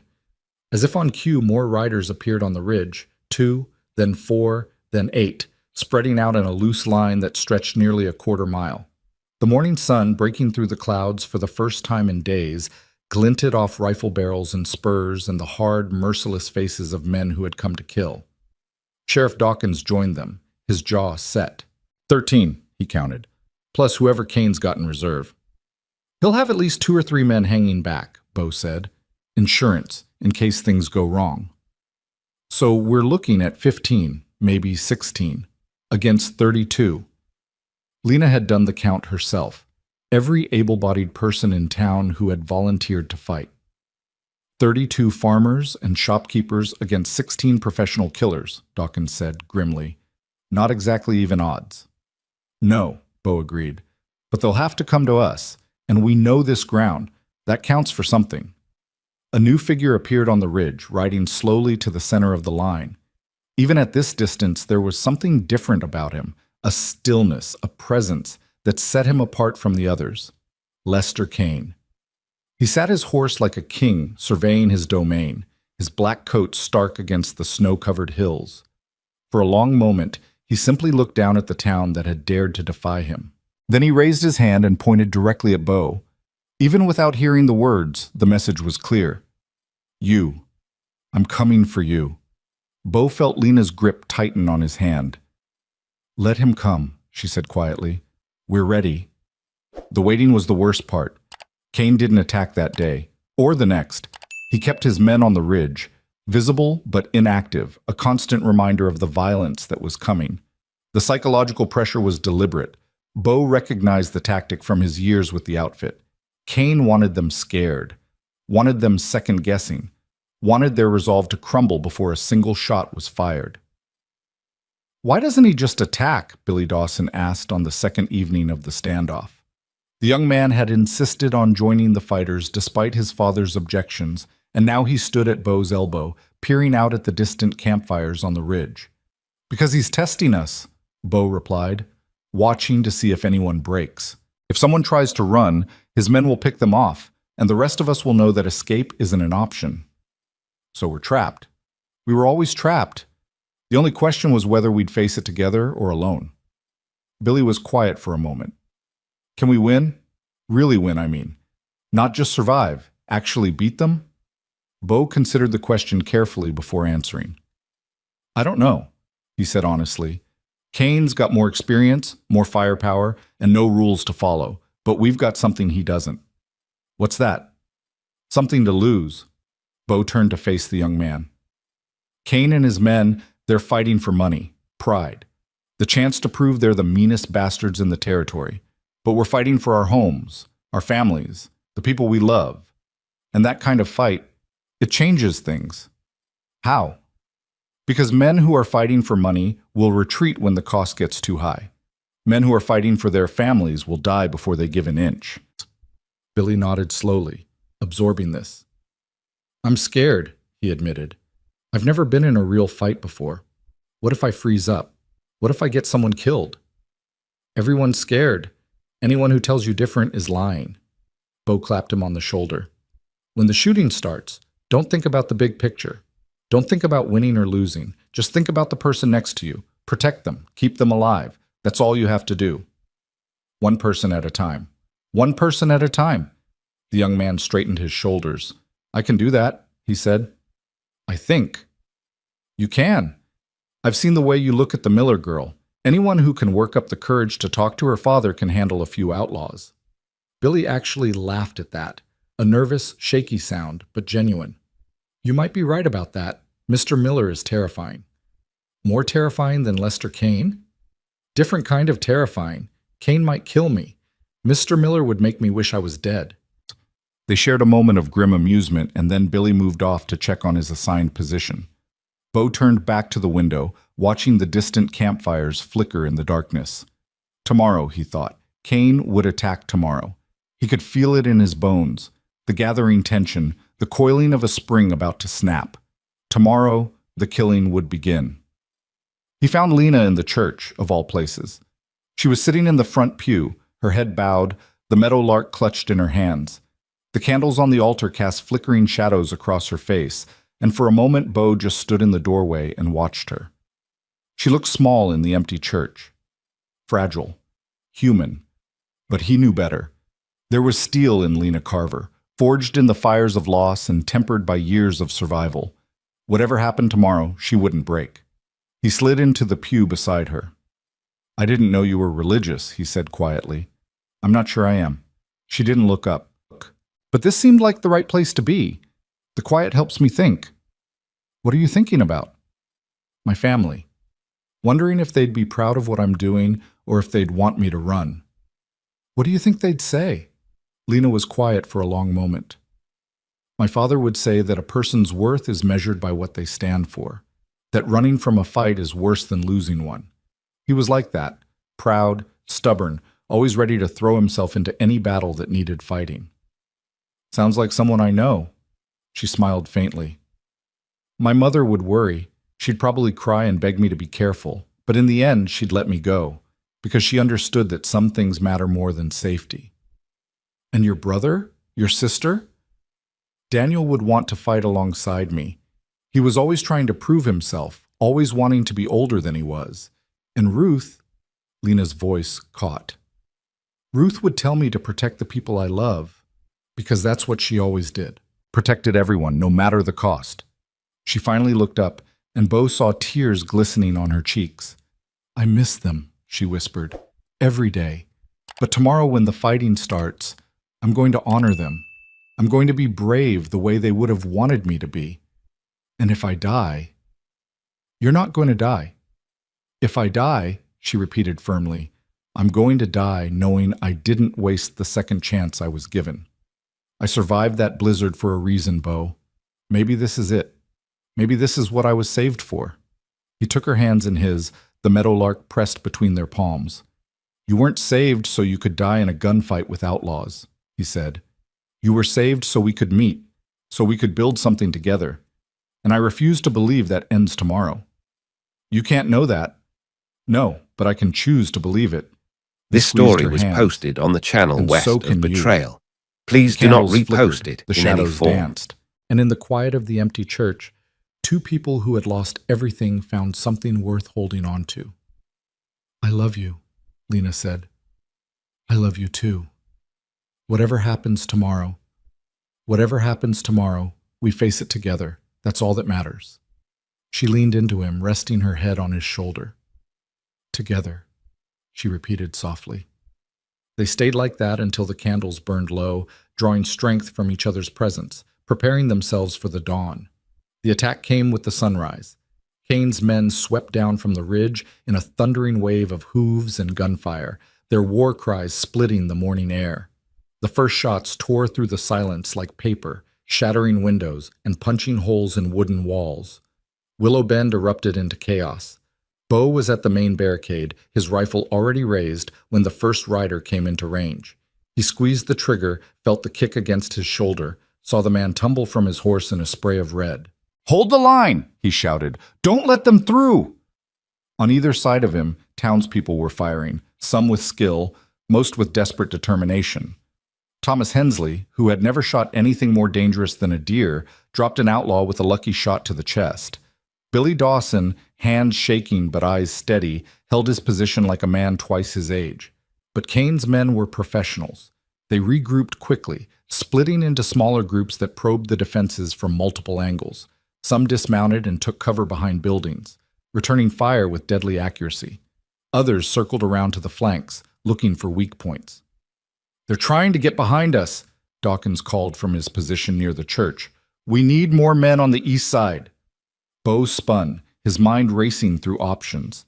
If they shifted too many people to the east, the main barricade would fall. But if they didn't, Kane's men would flank them and cut off any chance of retreat. "Lena," he shouted, "take 5 volunteers to the east barricade. Hold it as long as you can." She was already moving, rifle in hand, gathering people as she went.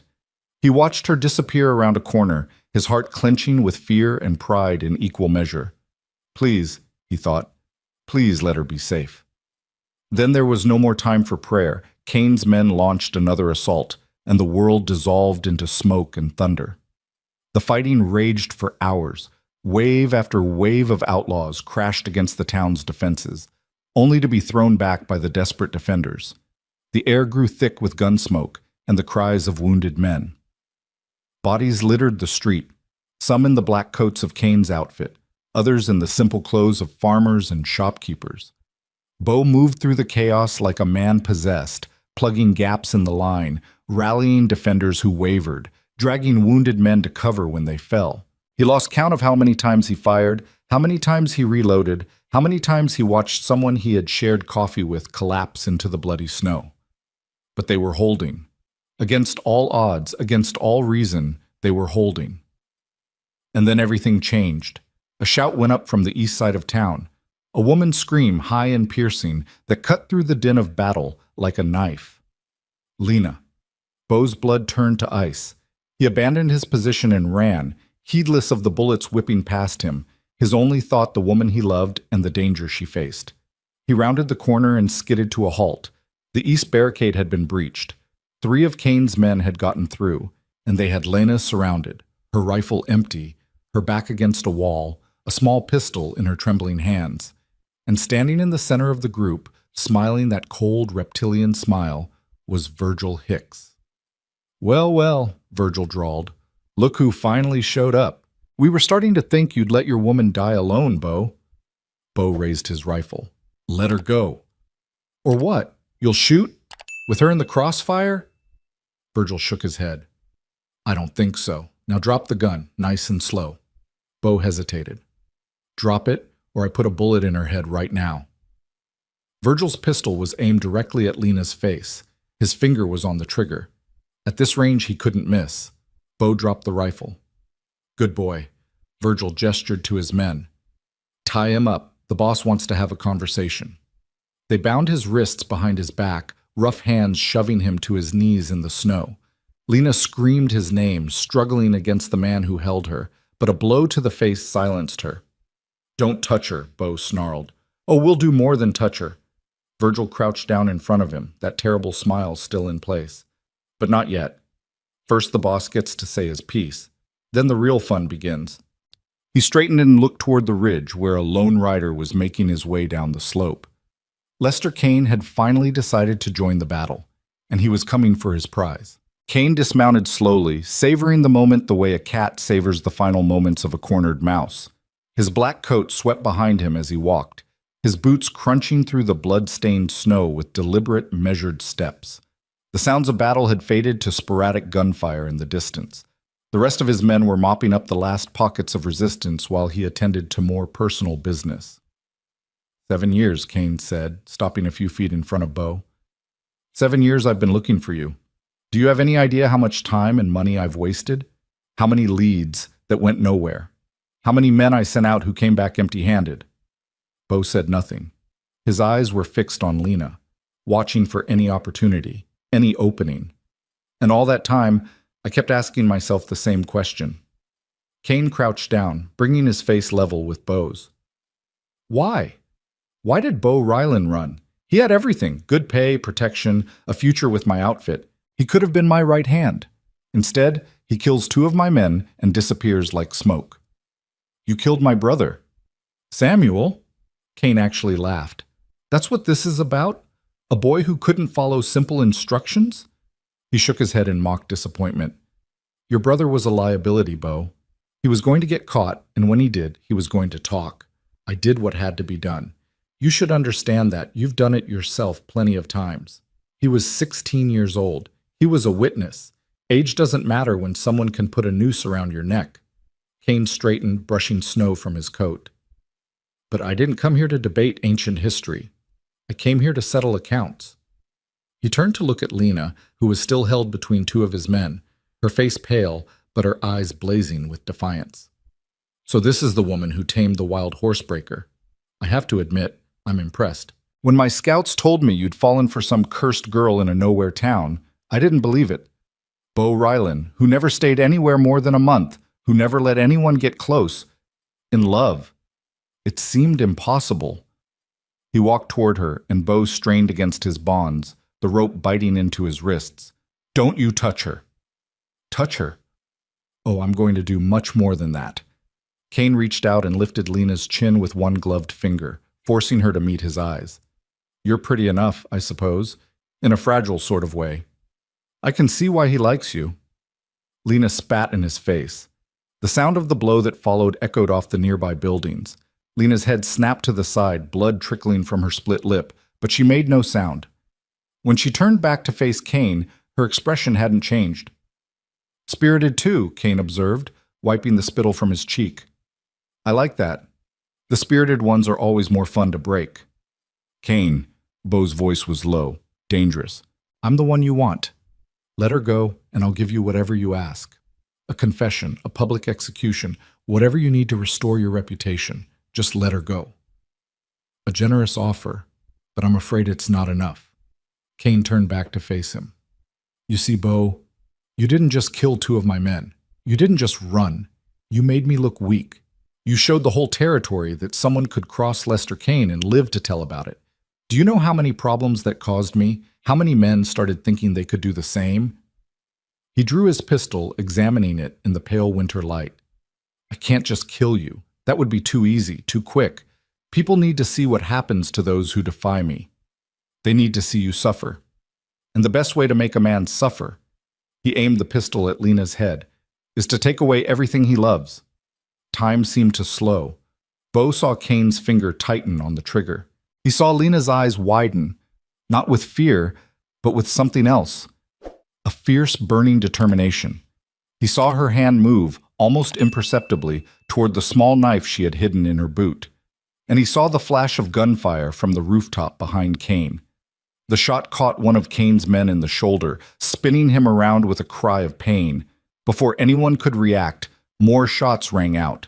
From windows, from doorways, from the corners of buildings where the townspeople of Willow Bend had regrouped and circled back.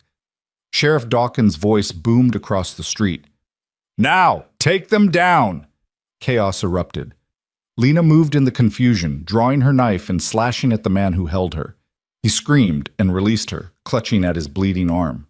She dove for cover as bullets whipped through the air around her. This story was himself posted on the sideways, channel rolling west away of from Virgil, Betrayal. just as the thin Please man do not fired at repost where it he had in been any kneeling. form. His hands were still bound, but his legs were free, and he used them, sweeping Virgil's feet out from under him, sending him crashing to the ground.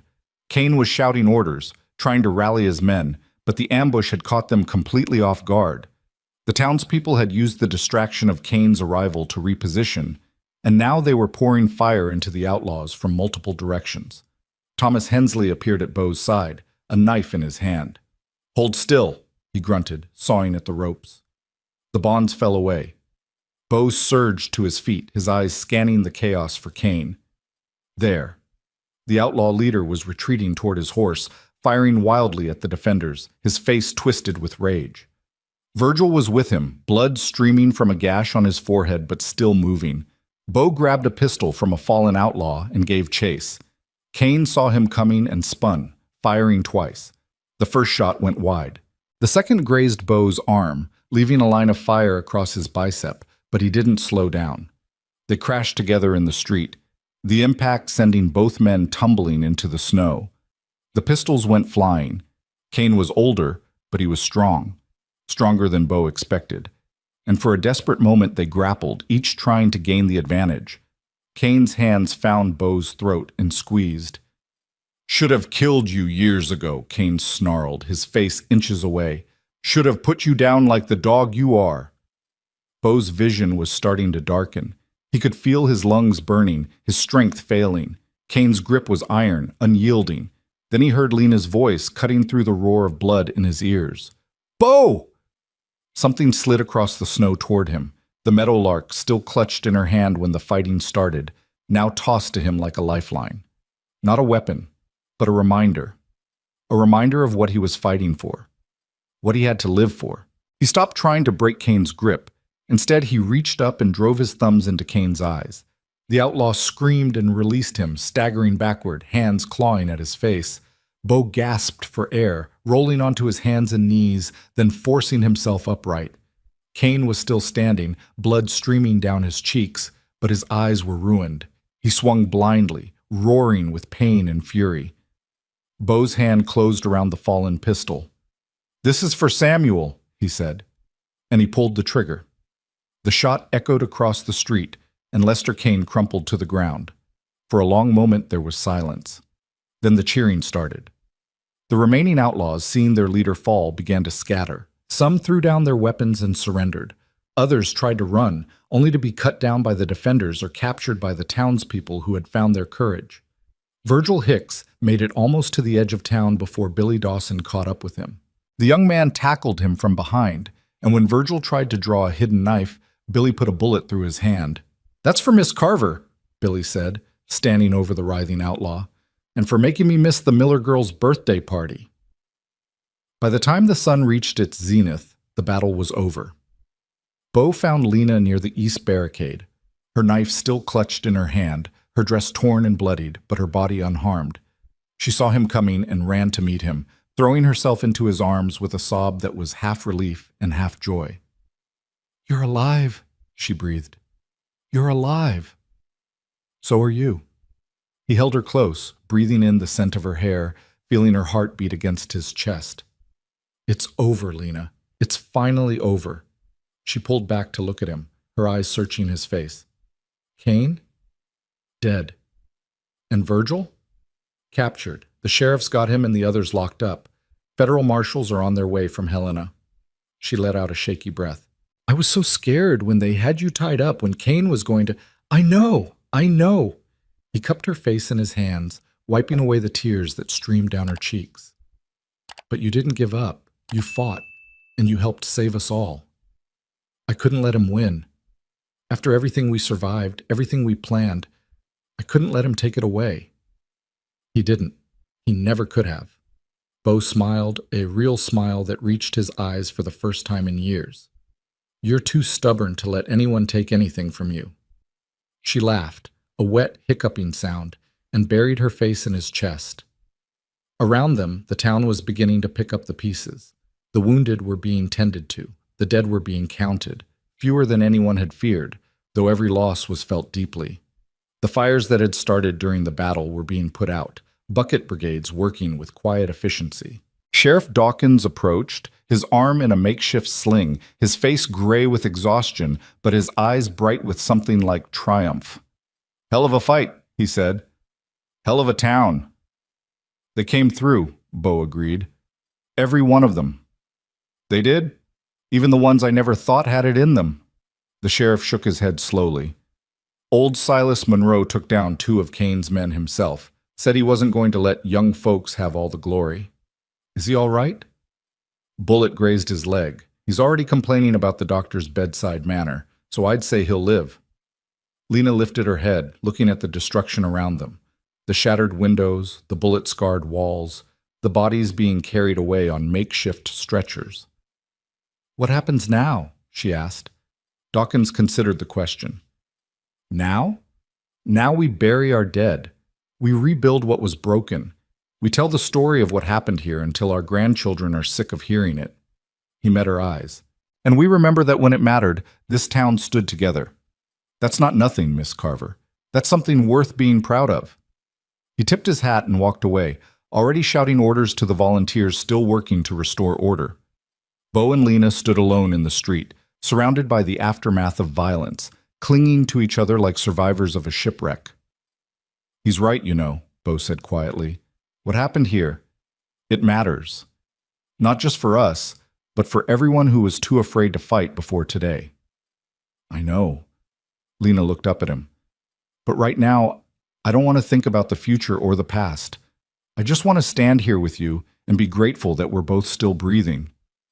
I can do that. They stood there for a long time, the winter sun warming their faces, the sounds of the town coming back to life around them. Somewhere in the distance, a child was crying, not from fear, but from the ordinary frustration of childhood. Dogs were barking, people were calling to each other, their voices carrying the relief of those who had faced death and lived. And in Bo's pocket, wrapped in a torn piece of cloth, the meadowlark waited, a small wooden promise of the future they had nearly lost, and the life they were about to begin. The weeks that followed the battle passed in a blur of hard work and healing. Willow Bend buried its dead on a gray November morning, the entire town gathering at the small cemetery on the hill overlooking the valley. 6 townspeople had fallen in the fighting, 4 men and 2 women who had picked up rifles and stood their ground when everything in them must have screamed to run. Sheriff Dawkins spoke at the service, his voice rough with emotion as he named each one and told the story of their courage.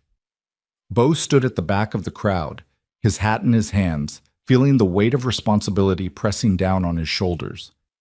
These people had died because of him, because he had brought his past to their doorstep and asked them to fight a battle that wasn't theirs. But when he said as much to Lena later that evening, she shook her head.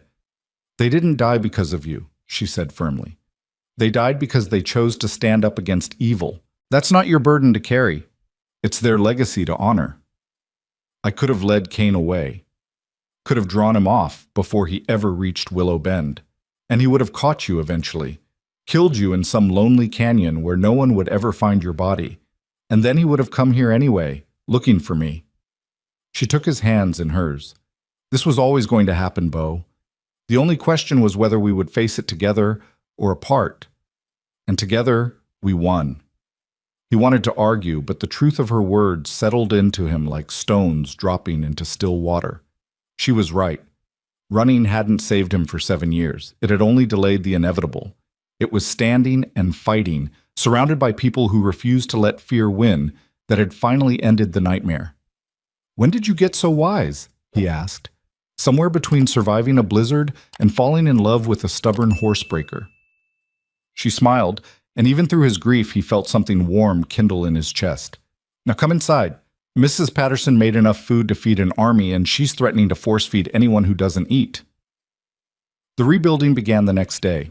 Bo threw himself into the work with a fervor that surprised even himself.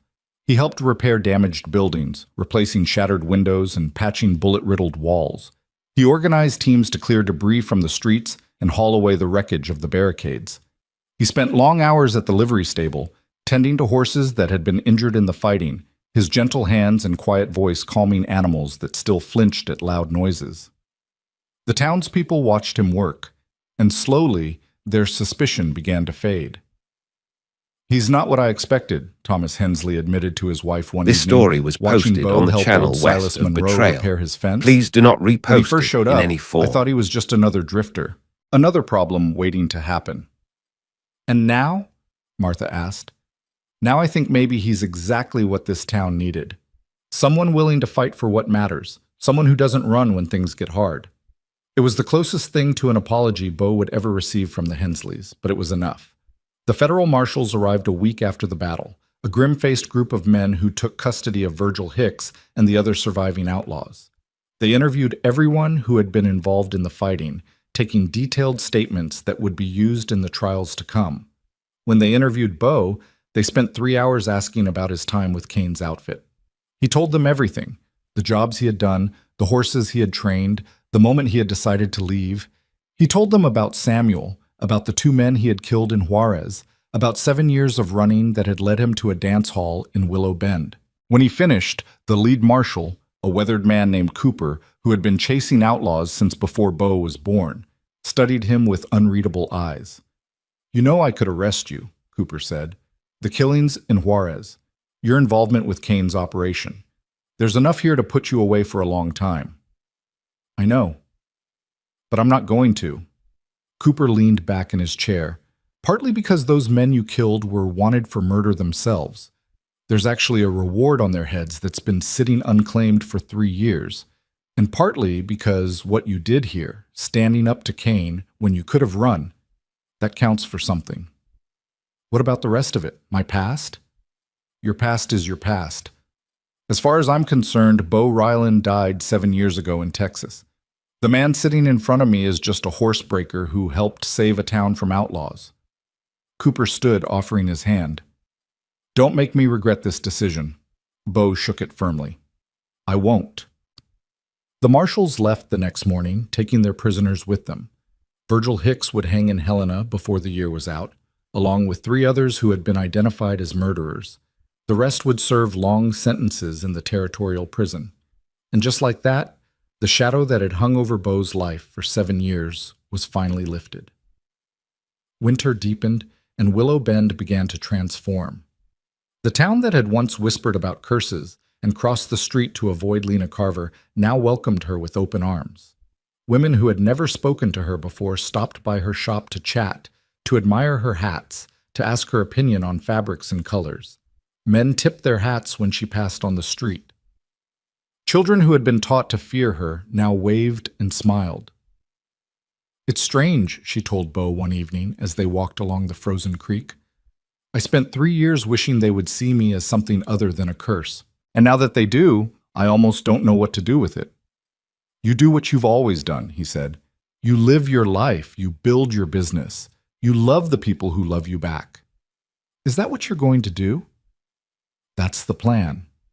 He stopped walking and turned to face her. "I've been thinking about something. About the future. About what comes next." Lena's heart beat faster. "What about it?" "I bought the old livery stable. The one that burned down in the fighting." He watched her face carefully. "It's going to need a lot of work. New walls, new roof, everything. But when it's done, I'm going to turn it into a proper horse breeding operation. Mustangs, quarter horses, maybe even some of those Arabians I told you about." "Bo, that's wonderful." "That's not the only thing."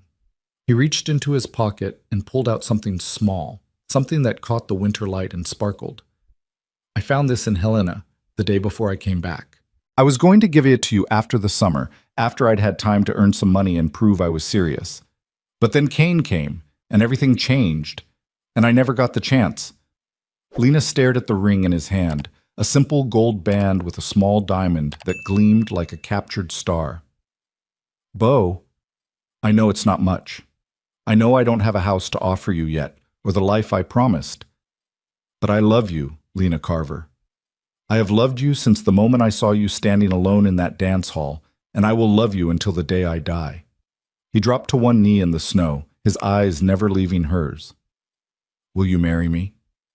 The word came out before she could even think. "Yes." He slid the ring onto her finger with trembling hands, and then he was on his feet, sweeping her into his arms, kissing her with all the joy and relief and desperate hope that had been building inside him for months. "Yes," she said again, laughing through her tears. "Yes, 1,000 times, yes." They were married on Christmas Day. The ceremony took place in the same church where the town had gathered to plan its defense, the pews now filled with people who had come not out of obligation, but out of genuine affection for the couple at the altar. Pine boughs hung from the rafters, filling the air with the scent of evergreen. Candles flickered on every surface, casting warm light across faces that had been hardened by winter and softened by celebration. Lena wore a dress she had made herself, white silk with delicate lace at the collar and cuffs, the finest work she had ever produced. In her hair, she wore a ribbon that had once belonged to her mother, passed down through generations of Carver women. Bo wore a new suit that Mrs. Patterson had insisted on buying for him, claiming it was the least she could do after he had helped repair her roof.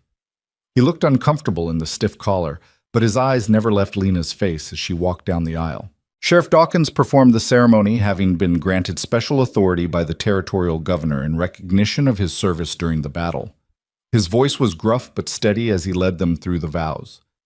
Do you, Beaumont James Ryland, take this woman to be your lawfully wedded wife, to have and to hold from this day forward, for better or for worse, in sickness and in health? Until death do you part. I do. And do you, Lena Marie Carver, take this man to be your lawfully wedded husband, to have and to hold from this day forward, for better or for worse, in sickness and in health? Until death do you part? I do. Then by the power vested in me by the territory of Montana and the good Lord above, I now pronounce you husband and wife.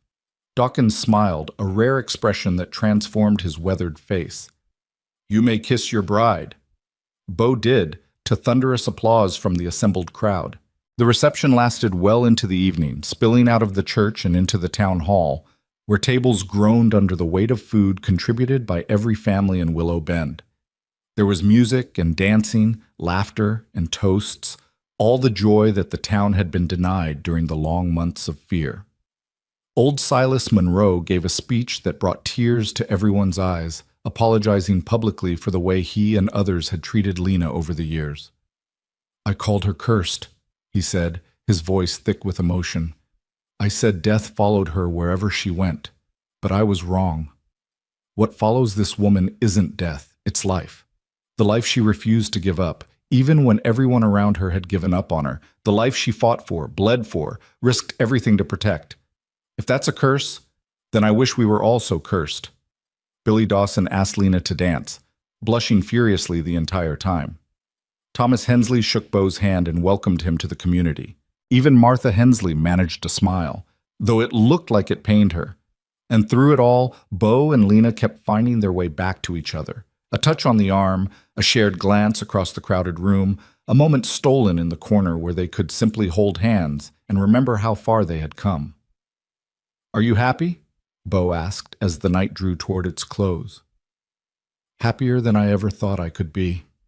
Lena leaned into him, her head resting on his shoulder. I used to think happiness wasn't meant for people like me, that the best I could hope for was survival. And now? Now I know better. Survival is just the beginning. What matters is what you do with the life you've been given. She looked up at him, her eyes bright with love. And I intend to do a lot. Spring came early that year, melting the snow and flooding the creek with water so clear you could see the stones on the bottom. Wildflowers carpeted the hills in blues and yellows and purples, and the air was filled with birdsong from dawn to dusk. Beau finished rebuilding the livery stable in April, working alongside a crew of volunteers who had become something like friends. The building was larger than the original, with room for a dozen horses and a proper training corral out back. He hung a sign above the door that read Ryland's Horse Ranch, and on opening day, half the town showed up to wish him well. Lena's millinery shop thrived as well, her reputation spreading far beyond Willow Bend to encompass most of the Montana Territory. She hired 2 assistants to help with the workload and began teaching classes in hat making to young women who wanted to learn a trade. The shop that had once been a refuge from loneliness was now a gathering place for the community. And in the evenings, when the work was done and the sun was setting over the mountains, Beau and Lena would sit on the porch of the small house they had built together and watch the meadowlarks wheel across the sky. The wooden meadowlark Beau had carved This story sat on was the posted on the inside, channel west of worn Betrayal. smooth by the countless Please do not times Lena had repost held it in any during form. the dark months of waiting. It was joined now by other carvings, a horse, a hat, a small figure of a dancing couple that Beau worked on during the long winter nights. I was thinking, Lena said one evening in late summer, her hand resting on her belly in a way that had become habitual over the past few weeks. About what? About names. If it's a boy, I thought we might call him Samuel, after your brother. Beau was silent for a long moment. When he finally spoke, his voice was rough with emotion. I'd like that. Samuel Ryland. It sounds right. And if it's a girl? Ruth, after your sister.